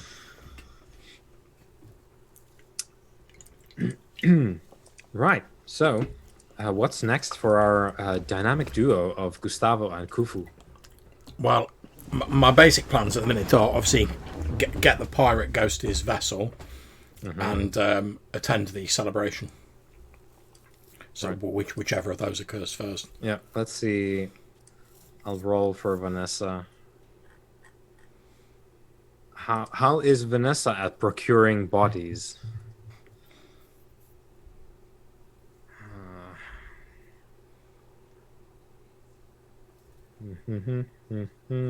So this is gonna be some streetwise stuff, and then I think wits maybe. Okay. Let's go with streetwise and wits for finding someone right now that isn't super important, I guess. Since we ranked Jimenez at the top, she's presuming that we need someone who is not that. So, streetwise, wits, straight roll. Well, let's hope she finds someone, because otherwise Jimenez is getting possessed. Oh, shit. Turns out Vanessa has something in the back pocket for this kind of thing. So I think, yeah, she goes to the casting agency. She wants someone like an actor or otherwise a presenter guy. And yeah, you get an actor, and yeah, it takes a while. It takes several hours, in fact. So it's getting into the evening now by the time this is done. And you have this, let's say, like pushing 50, gray at the temples, a little bit long in the hair. Mustache is not quite what it is with our friend the captain, but you think it's a fairly good approximation of him. Okay, so my plan is to basically take this guy to where the captain's ghost is, and basically be like, "There you go." And then if I need to, I'll use my what I'm planning to do is use my dust beneath feet to basically attire the actor once he's possessed in like an exact replica of like the spirit's clothes. Yeah, it's not a problem at all for you to, like, Vanessa gets this presenter fella who we're gonna name. So he's gonna be Sergio Alencar.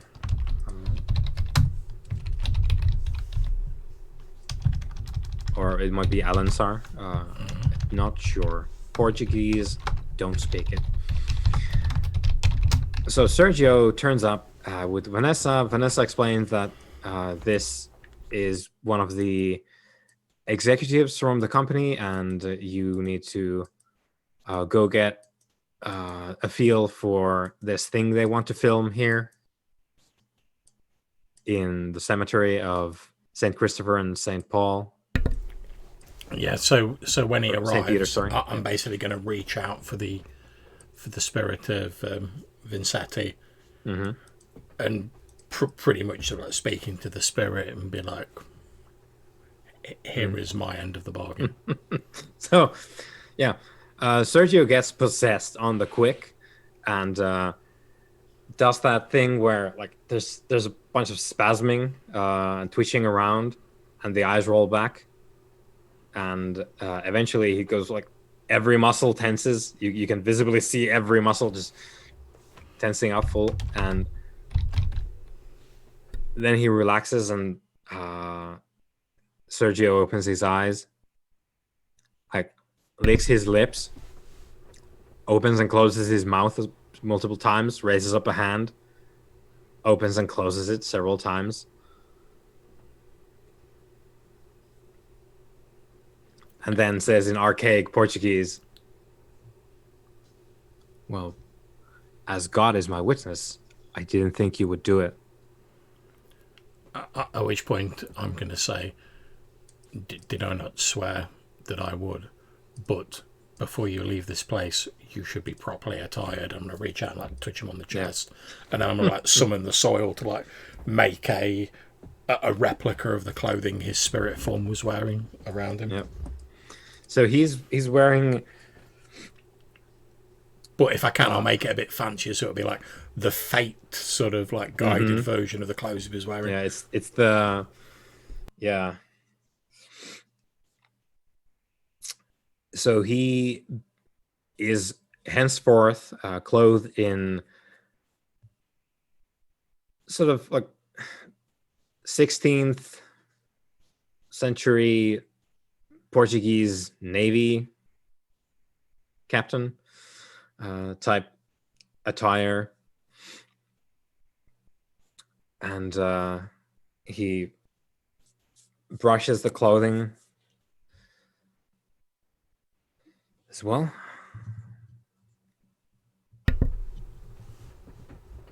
I hold your bargain fulfilled. Now, I will go, he says. As you wish. For my part, I hope this is not the last time we get to converse. Oh no, I will come back here. You eventually need to go. It will be you who will be leaving, not me. But I will Perhaps. go on an adventure. Enjoy the time you have. Hmm. I'm sure I will. He brushes his mustache. Huh. Yeah, and I'm going to let him on his Yeah. way and let him do his thing. Yeah. So he goes out, and he doesn't really stand out because outside, crowds partying the New Year, It's he's carnival wearing a time. costume, Yeah. whatever. So he blends right in. And there's going to be some bad times happening because there's a 16th century, not a good guy going around. To So be fair, he's hung on for like all these hundreds of years as like an unquiet spirit. I'm guessing he's not a pleasant chap. no, no. Like if he was okay, he would have passed. Yeah, but to be fair, I sort of like him. He's a bit cheeky, Yeah, and I'm like, to be honest, what's he really going to do to me? yeah, To be perfectly honest, yeah. There's also probably a reason why you haven't just outright like tossed him away yeah. because he's not exactly a featherweight, but he's still quote unquote just a ghost. Well, like I But say, I like to think as well that as Khufu was saying, you mm, know, like you sort of value the people you recognise from mm-hmm, previous periods of wakefulness, and so he's like almost like an anchor of like he's yeah, always the same, like we yeah, always recognise him. So mm-hmm, in a way, sort of having him there, despite the fact he's all like uppity and wants to get rid of us, he can't really mm-hmm, harm us. So in a way, mm-hmm, like having him there is like comforting. yeah. But you know from I guess like the brief instances you've seen him do something, you do know that he is quite a potent spirit as far as that goes, but it's still like he's I guess like one of his main strength is he's pretty much as eternal as you guys as long as there's something for him to actually exist around. So yeah. And he goes into into the night of Rio on New Year's Eve, and God bless anyone who comes across him because it's going to be a bad time. Yeah, so I think my next move is going to be to attend the celebration. Yeah. So we cut from the tomb to Copacabana Beach. There's a lot of people around. There's a stage set up for performing artists. There's some warm up acts, and you know you've been informed if you're taking Gustavo with you. You've been informed by Gustavo when the actual main act is going to be, which is Jacqueline Cardoso. So you're there. Everyone's having a great time, and you're also feeling it. And it's not just this is like people like celebrating and stuff. Like this is fun social activity. You feel something else. There's more at work here, and you recognize it as Okay. a sort of ambient dead one, which is not your guild's business really, but dead one is the very multifaceted concept that the Messenebu alchemists, those born of gold, their whole craft focuses around this thing. But you sense standing in this crowd of revelers here at the beach, you sense and also absorb ambient dead one generated by the revelries that you find yourself in the midst of. And it buoys up your spirit in a way that it hasn't really been lifted in as well. You don't really remember that much, but you don't recall being uplifted as much as you are at this current point in time. There is an actual spirit of jubilation that you sense, are affected by, and can harness if you so choose.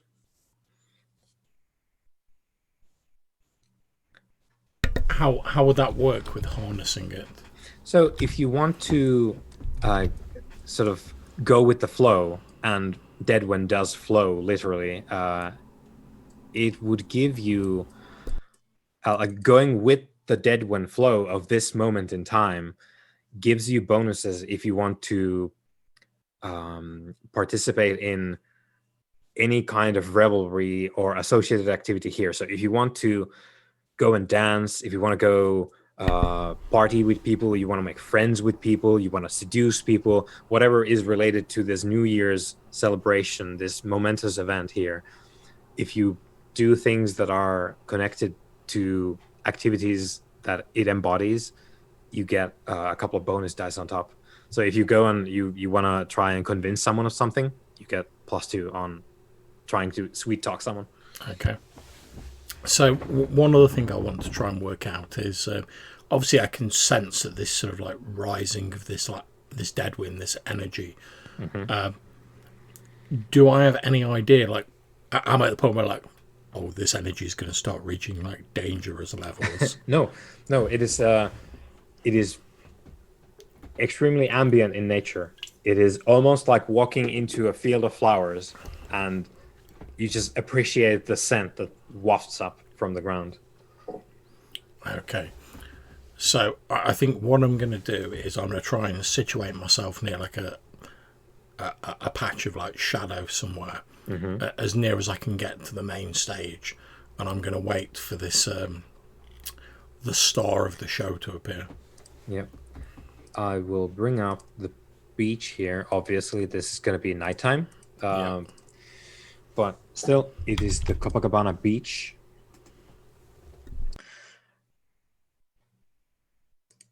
And we are waiting for the big act of the evening. Yeah. So you people watch, basically, is what you do. And probably sort of get a feel for this flow of the moment here. And like puzzling it all out, feeling the intangible Deadwind around you. And it is truly a pleasant experience. And it literally is. It's not just your like personal preference. This is the essence of enjoyableness that you're immersed in. And so is everyone else. And it affects the mortals as much as you. So they are taken by the spirit of the moment as well. And it rises to a pitch when the big act happens. And just to point out, by the way, my basic plan at the minute is if this woman sings a song and it's all like happy and everything's great, I'll let it go, wait till the end of the celebration. I'll be like, right, okay, now I can go back and sleep. Yeah. Because I presume they've got like a sound system set up so that she can. Yeah. And obviously, I don't know the intricacies of sound systems, but I'll know that like the sounds coming from those big boxes. Yep. My basic plan is like, if when she starts singing that song, things start going like wrong rapidly, my plan will be to use my by steps unseen to basically step out of the shadows near where like the biggest concentration of wires is to the sound system, and be like, or even if I just have to like kick over the speakers, like whatever I need to do to stop the music if everything starts going wrong. Yep. Okay, so it starts, and there's a couple of songs. There's this. Actually, I took a picture, so bloop, it should pop up now. So we have Jacqueline Cardoso on stage. She is 20-something. I presume no mummy vibes from her. No. Cool. You do sense Second though. There's other mummies around here. Oh. Or someone else with Second, but you wouldn't know what those people are. But if you had to take a guess, there's mummies here, and it wouldn't be a great surprise because you're literally swimming in a mystical current of Deadwind right now. That's it, and I'm assuming if even someone like me who doesn't like normally go for these things is like sensing it, there's probably other mummies out there more in tune with like the ways of the living who are like living at large. Yep. So there's more of your people here. Do you know what, I might, whilst if I've sensed that before it gets to like her big number, I might sort of move amongst the crowd and see if I can locate any of them. Okay. Just because, like, obviously, Sobek's still like Yeah. taking a Dead. nap. I've not seen any other Arisen like this time I've been awakened, so I'm going to like mingle in with the crowd, see if I can like locate any other Arisen. Yeah. And you can. It is not difficult for you to pick them out from the crowd when you come across them. So you find this man. And I don't know that you would necessarily remember him from previous times, but you know he's an Arisen. Because, and we haven't really talked about this before, but being Arisen, your, of course, the reason why you can find him is your Sekhem resonates. He can also find you. And your bodies, your Sahu, is the magical image of your soul as how your soul sees itself. But beyond, like underneath your Sahu, you have the Kot, which is your withered corpse, actual body form.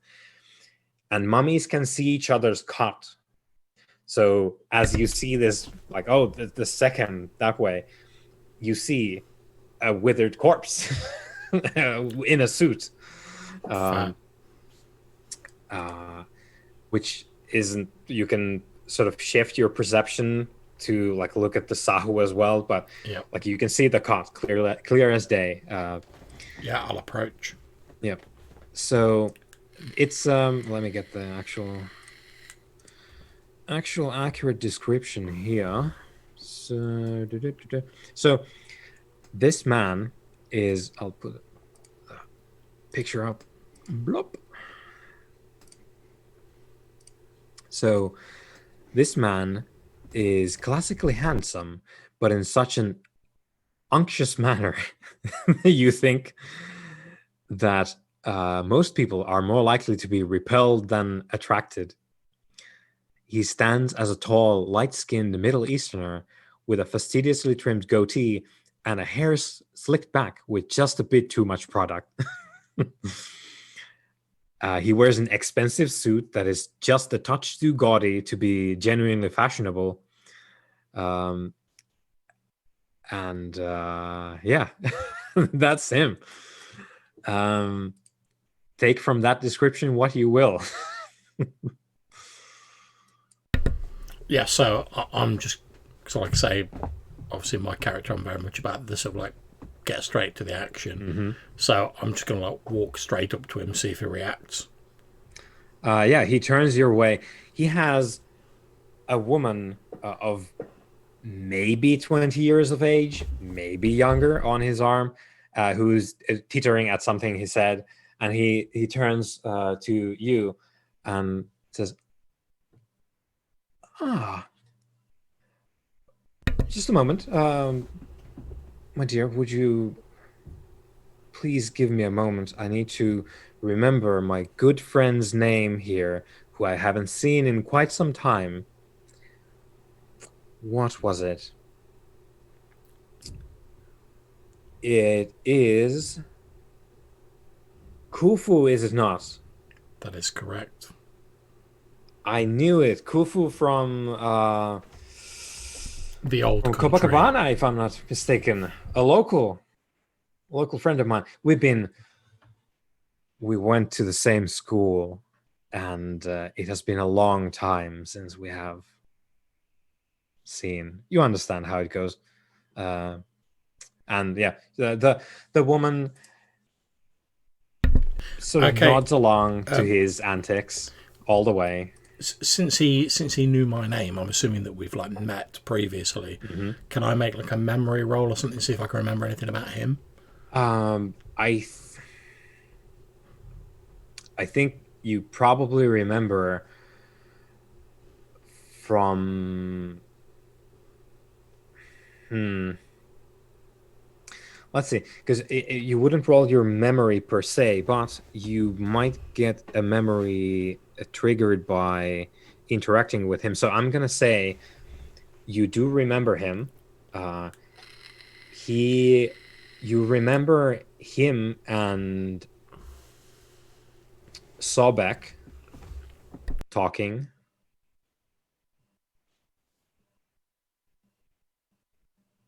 in some past life. And you remember Sobek saying, well, I don't know that we can do much about this right now. There are many angles to consider, but I suppose we'll talk about it later with everyone. Please take this word to the court, Ibsheta, which is when you remember his name, and we'll see what happens. And your little reverie breaks at that point.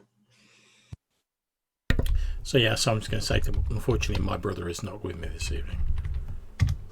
Oh, too tired from the pre-partying, is it? He gives you a winning smile. Indeed, he is resting. Good. It is good to gather one's strength. Not everyone can be such as I, huh? And there's the from his companion on the side.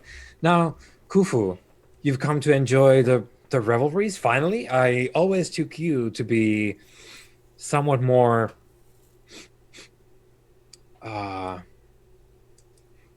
conservative when it came to marking the passage of time than... Honestly, I thought it would have been Sobek who would have turned up tonight. You are correct. I have been awoken because there may be something stirring that may require my attention. There's going to be a lot of stirring this evening. I feel it already all around me. I am not referring to the dead one. Neither am I. And genuinely, that wasn't an okay thing to say for him. That was a bad feeling that you just got from him, and you don't exactly know why. Because he's playing the part to the hill, so to say. But there's something like that didn't sound good in any way, and you can't quite put your finger on why. But he gives you a bad vibe. Being direct, I'm just going to say, what do you know? Well, what I know is we're going to have a good time, aren't we? Yeah. He exchanged a few words with his companion. And later on, after the main act has concluded, there's going to be a little party. I love parties. You should join sometime, Khufu. Maybe it would give you a fresh perspective. Maybe put a little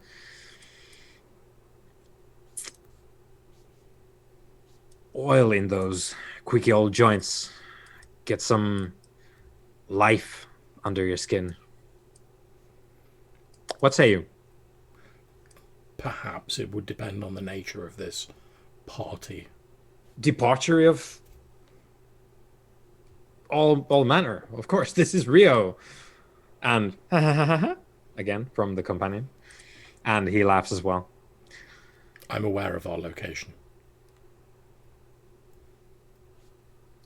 This is what I would fix, Khufu, if you would accompany me. Tell you what, are you here for the festivities? Are you seeing someone? Did you come for the music? Why are you here? Because usually I wouldn't see you here. I have travelled here to ensure that all is as it should be. And what is your decree?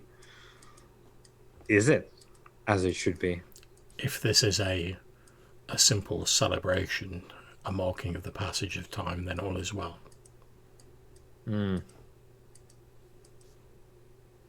You have reason to suspect that's not true? A number of incidents have occurred that have drawn me to this place. Abe Shedda turns to his companions. I'm sorry to talk shop, my dear, but someone's a bit stodgy.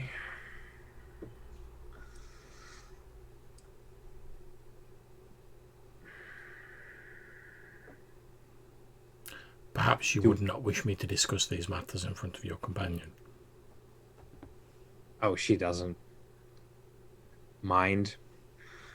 Very well, then. Don't you? You don't? That's good. That's my girl. She doesn't mind. Very well, then.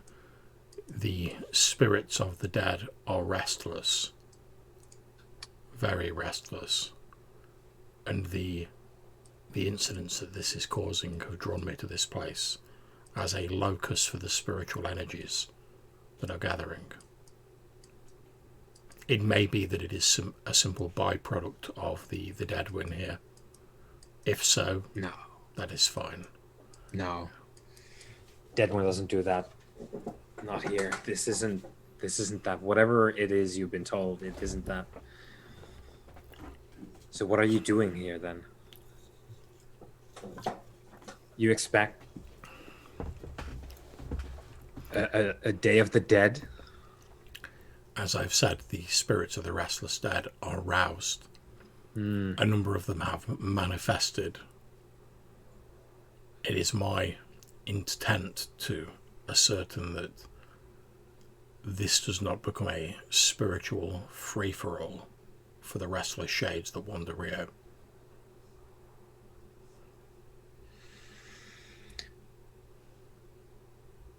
All right. So I guess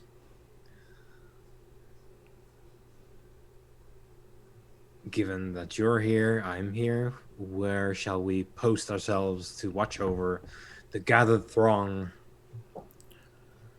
I would suggest, Ibsheta, we station ourselves near the main stage.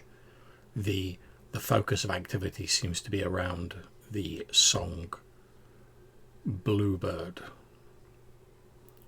sung by Jacqueline Cordosa, a song that features a mangled version of ancient Aramite.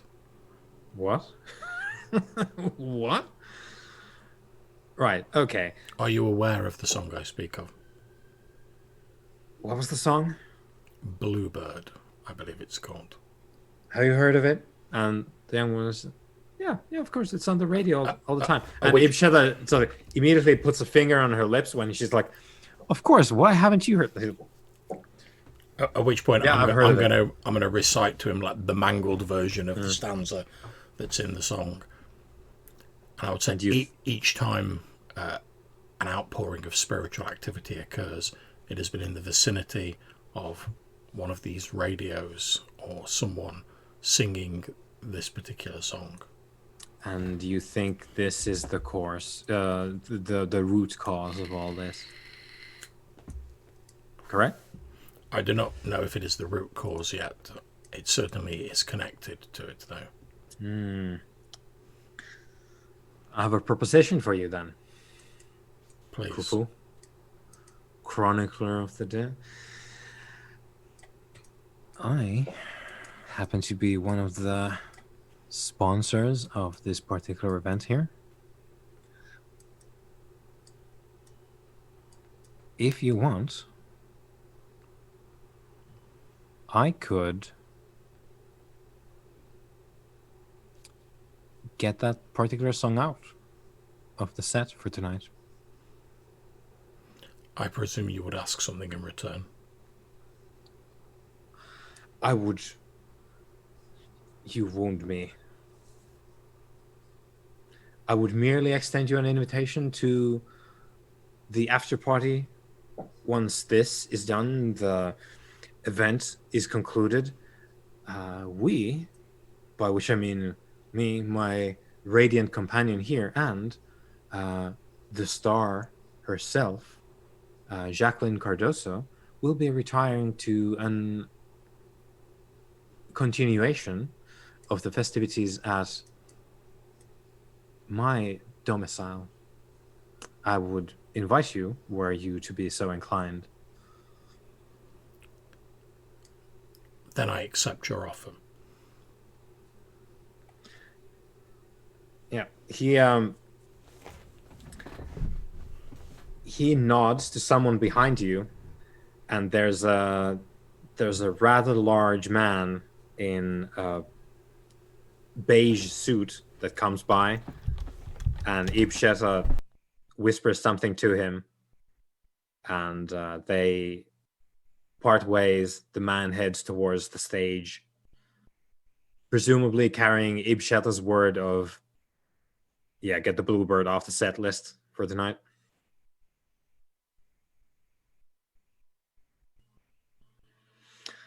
And Ibsheta says, "Is this done, brother mine? There will be no unrest here. Not on my watch, not in my event." Then you have my thanks, and I will accept your invitation to your gathering afterwards. Fantastic. Now, what is your favorite drink? And with that, it's a montage of, unless you want to do something else, That's fine. it's a montage of you going through the event. Cardoso does a set. There's no Bluebird. There's 3 encores, but no Bluebird. And people are kind of upset at that, but they keep like doing the encore. She comes out, does something else. They do it again. So they stretch it out.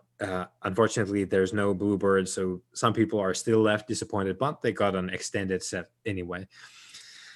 And people continue with the revelries, like no one's going anywhere. They're staying here at the beach. There's all kinds of things going on here. There's music all around, food, drinks, people partying, and the Deadwen flow does continue. And when things are all wrapped up for the main event, Cardoso does eventually find her way to you. So at this point in time, you're probably standing at a street corner. There's a fairly luxurious limousine that has come around for Ibsheta, and Jacqueline Cardoso is being escorted by her bodyguards to you. And as she comes there, Ibsheta lets go of his companion and steps forward to shake her hand and says, "Mrs. Cardoso, an exquisite set. I was enchanted the whole time." And she's kind of, now that she's not on stage, she has a kind of like a recluse persona. She doesn't seem to be overly social in her like civilian persona. She gives her thanks to Ibsheta for everything, for helping organize the stuff and all that. And Ibsheta brushes that off and says, "Now we must continue, for it is not only an evening of work for you, it is a time to celebrate for you as well. Please meet one of my good friends from a long time ago, Kufu. Kufu, meet Jacqueline Cardoso, one of the brightest stars of the Brazilian sky when it comes to music. A truly once in a generation artist." And Jacqueline sort of holds out a tentative hand. I was like, "Hi." I just nodded to her and I say, "A pleasure." Yeah, it's fun meeting new folks, and Your music is unique. I do try. It's hard in the industry these days. At which point I'm going to recite the stanza back to her that was in her song, but I'm going to like recite it properly, like not the sort of mangled version. She smiles and nods at you and says, "Yeah, a lot of people love Bluebird. I think now, having done the set, I think that might have been a really good call, because now we can probably organize a follow-up set." And Ibsheta keeps nodding as she speaks.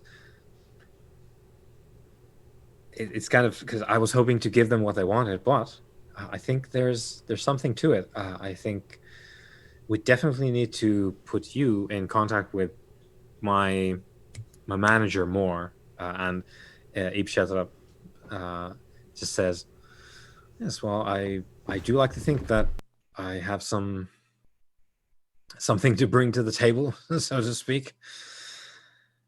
Now, away with us. The party awaits." And with that, if you're still willing, people do pile into the limousine. Go to Ib Shetter's place. Yeah, I'm going to have Gustavo follow us. Yep. So you get into the limousine and you are taken to somewhere in Leblon, which I'm pinging on the map right now.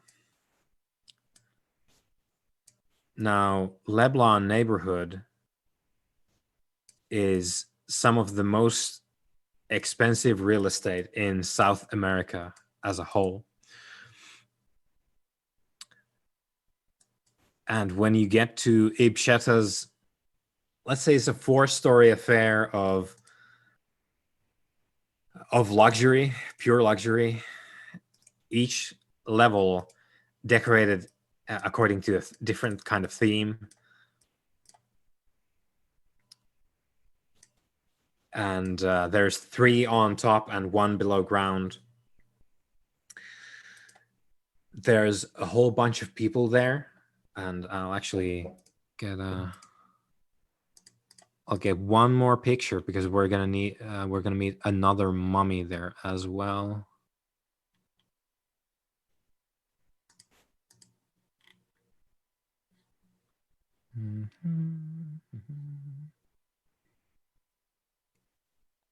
Long as it's not bloody Kazmuk turning up and being like, "Hey, guy." What up, y'all? It's me again. I don't remember what happened last time, but I woke up in the forest. Okay. Yeah, it's not Cosmo.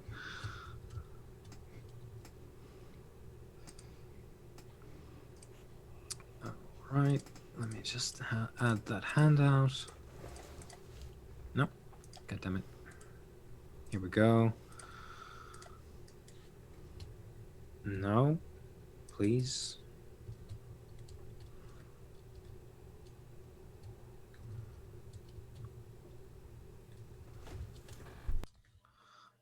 Okay. All players, all players.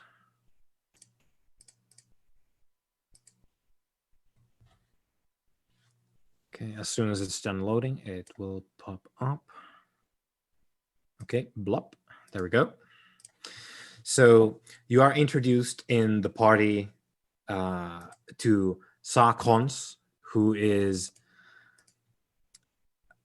another mummy. You can see the corpse. But her Sahu is, let's get their description here. So Sarkons is a delicate young woman of Arab features in casual, even skimpy clothing. She is definitely dressed for a party, and it is very provocative,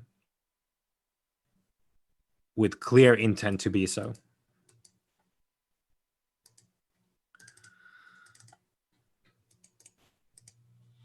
And Jacqueline Cardozo starts talking with Sarkons,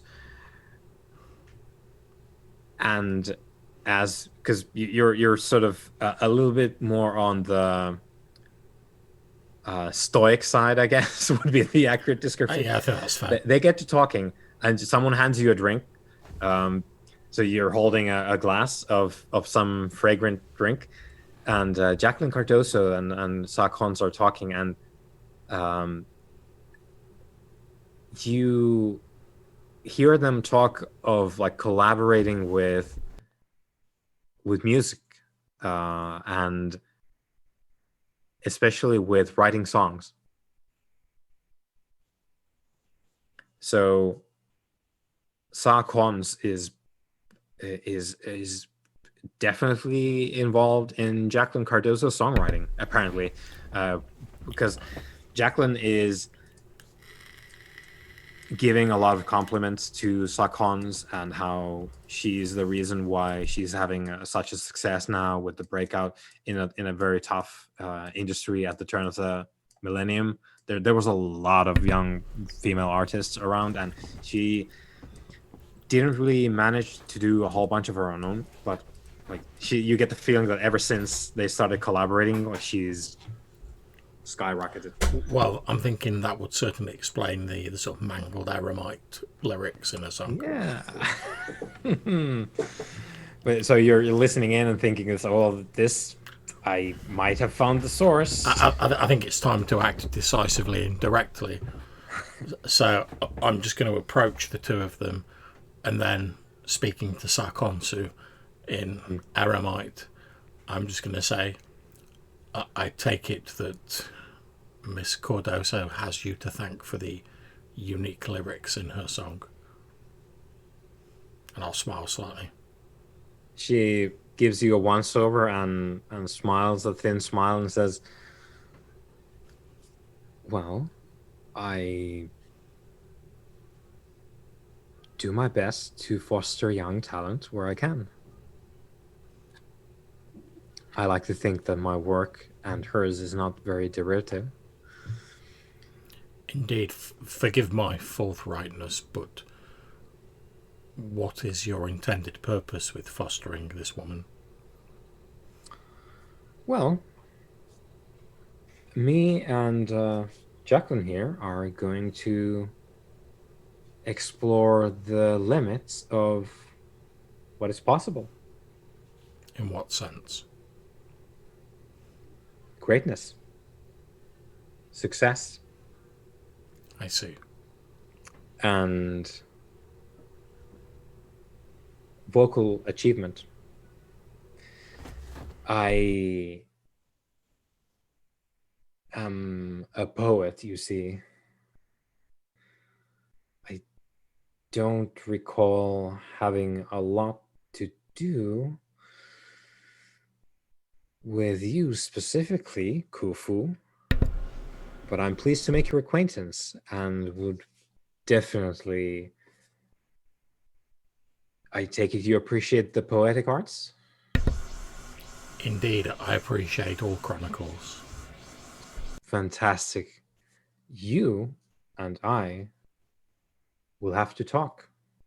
We are going to have a lot in common.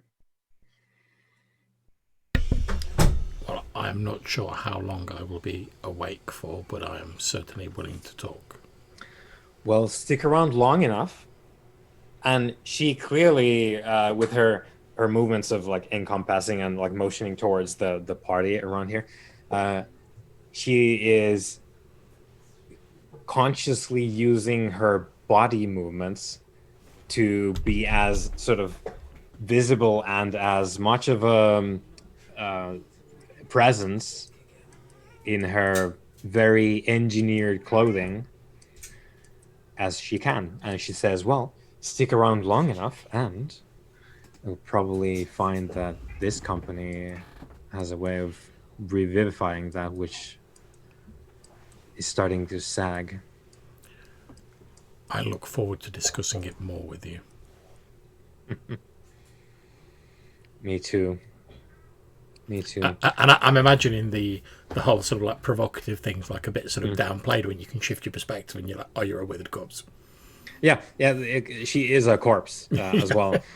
But yeah, I mean, it all seems fairly pleasant. She's like, oh, I want to make this woman a star just to see like how far we can push the fame and fortune. I'm like, that's not against the wishes of the judges as far as I'm aware. Yeah, so the judges don't give a shit about this. Like, this is not nonsense to them. I'm like, to be fair, you're not going against the judges as long as you're doing what you're supposed to. If you've got like a little side project, that's fine. Yeah, that's the whole thing with the... You're called first, judge second, and then sort of your... no, sorry. your cult first, any relics you can find second, and your judges third as far as what you need to do. And if Sarkons is doing what her cult is asking of her, and she is not like doing things like Cosmod was with relics, Yep. she's fine. Like no one's gonna give her shit. That's it. So I mean, assuming nothing like untoward's going on at the celebration, Yeah. probably buoyed up slightly by like the dead wind from the main celebration, I'll probably relax a little bit more, and I'll just like mingle in and like have a bit of a chat with people and Yep. General sort of socialising. But if I don't see anything obviously untoward going on, I'll mingle until sort of like I've been there for a fair old amount of time. Then I'll make polite excuses, saying I'm feeling a bit tired, etc. Yep. Head outside, meet up with my driver. Then I'll probably head back to the cult and be like, Yep. I've resolved the affair as much as I can. Yep. I return to rest. Yep. And so it happens. You leave, and you can see where this is going as the time goes on there. Whether that's to do with Ibn Sheta and Sarkons, you wouldn't know unless you actually want to like stick around to figure that shit out. But from the way that you mentioned how you're doing this thing here, not necessarily. Like you're doing the polite thing of being there. You hang around for a bit and then you make your excuses and you go. Yeah. But the way that Ibn Sheta and Sarkons present themselves, you know how this is going to turn out. Like as the evening progresses, people are going to do what people do when they're young, they're hot, they're drunk, Yeah. they're being buoyed by massively like positive Deadwin. It's going to turn into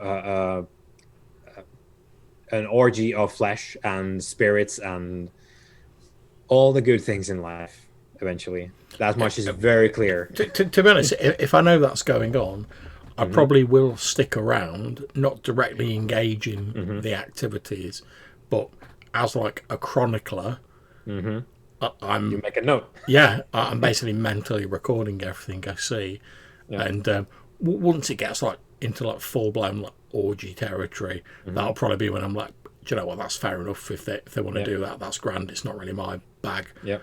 And that'll be the point where I'll give it a quick once over, make sure nothing untoward's going on. If they're all just enjoying themselves, I'll be like, great, cracking. I'll say a polite, if I can catch Sakonsu and Ibsheta at some point when they're not sort of like entangled with somebody, I will thank them for the evening and say that I hope I get to speak to them soon and that they enjoy the rest of their evening. Yeah, definitely. And you can catch them both, and you can make your excuses. Especially Ibn Sheta is no, the real act happens much later. If you want to stick around, there are things I can show you, my good friend Khufu. what sort of things? Well, take a look around. Pick anyone. I do not understand. Pick anyone.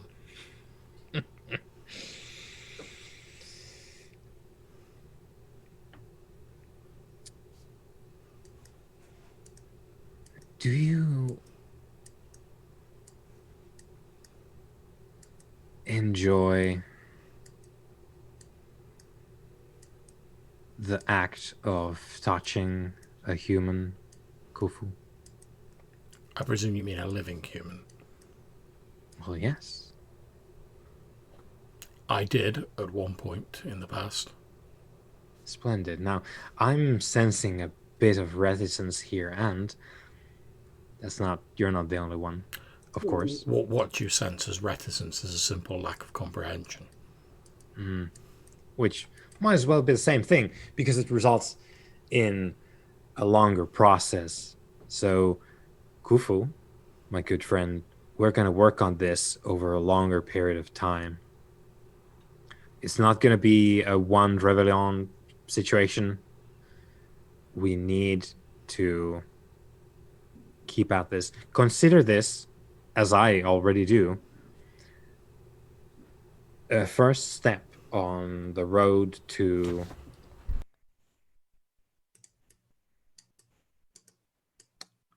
having a bit of fun.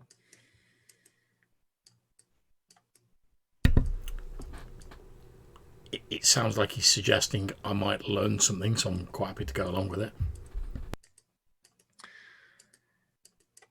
All right, so he, if you do stick around for a while still, Ibsheta is when the night like winds on, Ibsheta is going to at one point when it's quite late.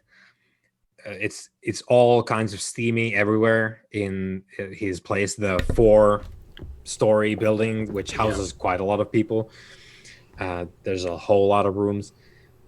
The one story that no one has gone into so far that you know of, it's not like you stood guard outside, but the one layer that's below ground is where Ibsheta it wants to take you when it's quite late to the party. Okay. And it is quite literally sort of BDSM dungeon, which isn't so much with the safety. it's rather you recall actually, because when you go down there, you get quite a series of reveries of centuries ago of dungeons you've been to in Europe, you think. And it's not too different from that, except like the materials are a bit more modern.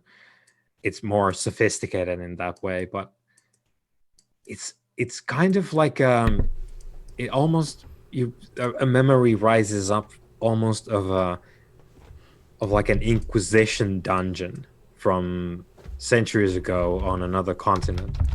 Okay. Where the point was to hurt people.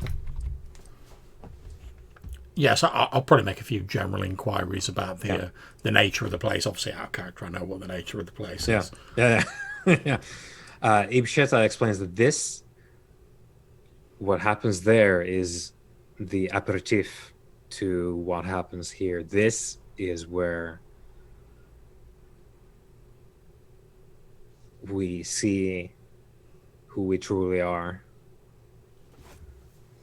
And if you want to stick around, we'll do.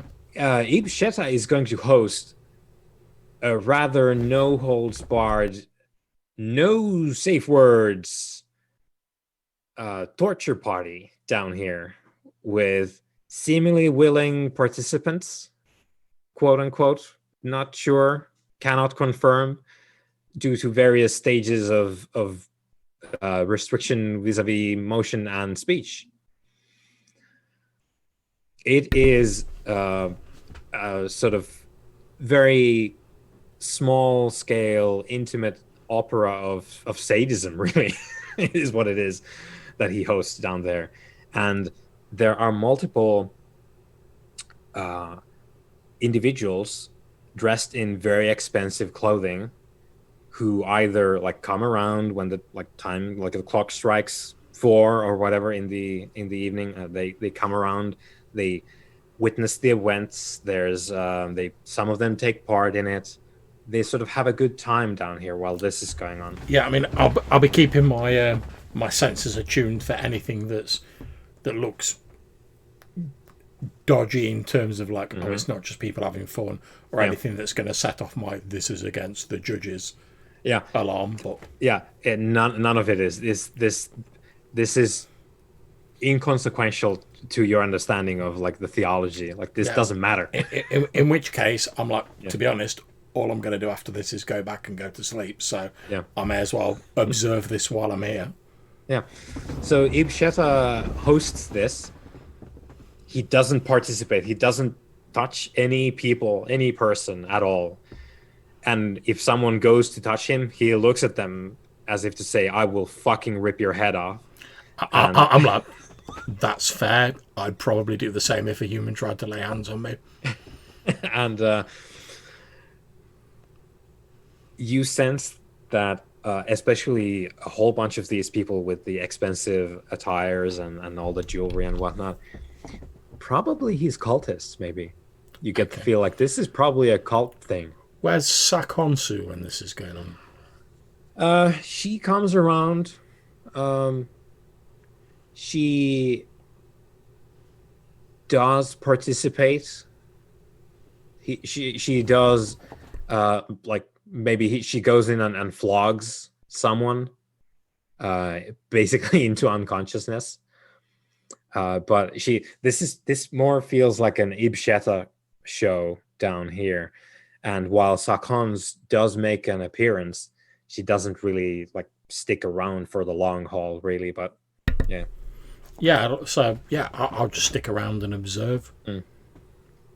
Right. So yeah, it seems that whatever this is, the point is to orchestrate like sadism, really. And Ibsheta being the host, and he's called probably a lot of these people more so with the wielding the whip, not necessarily like getting whipped, but at least the ones doing the violence, probably with Ibsheta's cult. You Okay. interpret it that way, and from their bearing, and you've got a context reference point in Mr. Jimenez, they're probably all extremely well-to-do, highly positioned people in society, etc., etc. And yeah, good times are had in this decadent place. These people partake of the revelries with, like, they throw themselves into it fully, and it's not their first time, clearly, that this has happened. And yeah, the revelries do conclude with the dawn. So if you want to stick around, the dawn will finish off this Yep. display of violence, and Ibsheta will. It's like we can cut to, okay, things are done, people are leaving. Ibsheta and you are at the door, and Ibsheta like nods you, offers to shake your hand, and says, "Well, Khufu, Chronicler of the Dead, I am positively tingly about the evening. How did you enjoy it?" It has been an interesting experience. One should hope so. I would hate to be boring. Indeed. I think of all the words I could conjure to describe this evening, boring would not be one of them. Praise the judges. I haven't lost my touch. Now, Khufu, shall I send an invitation for the next one? Please do. I was hoping you would say that. I feared you wouldn't, but I am pleased. And you are most welcome. I recall differences in our past. It is not the sharpest picture. I am not sure what you recall, but I think whatever differences we have, and surely there must be some, because otherwise I wouldn't remember them, even if Indeed. it's a faint one, a picture. But you and your brother, I've always looked at you as sort of court members in waiting, not really committed to the favelas such as the Orishas, or I wouldn't insult you and think you merely a pawn of the Red Sparrow. I've never thought that. Banish the thought. But I think what we have established tonight, which is accord, the very basic element of building a new diplomacy going forward that would allow for something greater to sprout than I recall territory, I recall disputes. There is something that I am sure will need to be addressed before we can make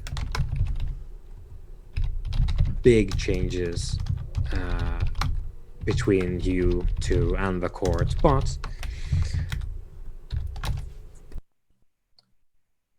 you came at my invitation to my house under my eaves. You jubilated, you partook of the pleasantries of the evening, and that counts for something. And I will speak for you in an attempt to move us closer together, because it is a shame for you and your brother to lay alone in that dismal graveyard all the way over at the other side of the beach there. Indeed, it is my hope that, as you have eloquently said, that this accord is the start of something greater. I could not be more pleased. Now, the judge is willing. Someone has been left for me after all this, and I shall need to attend to them now. Then please enjoy the rest of your evening. And thank you for an illuminating experience. You as well, Khufu, Chronicler of the Dead. Walk in peace. And you. At which point I'll exit. I'll exit, get into the car with my driver, and back home. And you have indeed completed your first purpose, in that you've done as much as you can, aside from like trying to stop the potentially international distribution of this song. That's probably a little bit beyond what you can actually achieve. Yeah. But you've intervened during the sort of big, at least for the moment, for the big one thing I would like to do, so before I go to my rest, is basically go back to the car park, swim down, retrieve the flashlight with the ghost in, and my plan is to again sink it into the ground, but like in the cemetery that's near our obviously like far away, so the ghost can't like manifest in our tomb, but basically the nearest I can get to sort of like laying it to rest effectively. My plan will be at some point in the future, not now, to basically see if I can communicate with the spirit when it's calmed. Find out if I can like properly lay it to rest. But for now, I just want to basically like give it some time to calm down and relax. Yeah, and because it did expend all of its essence, it will take some time for it to actually reform. Yeah, so I'm going to, like say, retrieve the flashlight and like rebury it in the cemetery. Yeah. That is no problem for someone, especially someone of your talent, who could just go into the ground. Good. And just for completeness, let us discuss briefly mention anyway, the titles of the two mummies, which you do recall now having interacted with them. So Sakhon's is also called the Oublet of Flowers, and Ibsheta is titled the Guillotine of Innocence. So that's him. Yeah, that fits. So we met some more friends of us in Rio, and potentially some mortals as well, which may or may not stick around. Depends on what happens to them. But that is that particular Khufu specific adventure quite done, I believe. Well, thank you very much for running it. I very much enjoyed it. Yeah. Unfortunately, it doth appear that Matthew, aka Sobek, doth not appear. See, as Khufu, I think I'm quite looking forward to the next time we wake up and I'm going to be just like, you missed an orgy. Yeah, you're just napping away. There's me like living it up at some like swanky party. Oh yeah, you loved it. It was amazing. We're partying like it was 1999. Good. All right. Well, that is that. We'll return to these shenanigans next time, hopefully with the two brothers in tow. Indeed. Well, thank you very much again for running it. Yep. Thanks I for playing. shall end the stream here.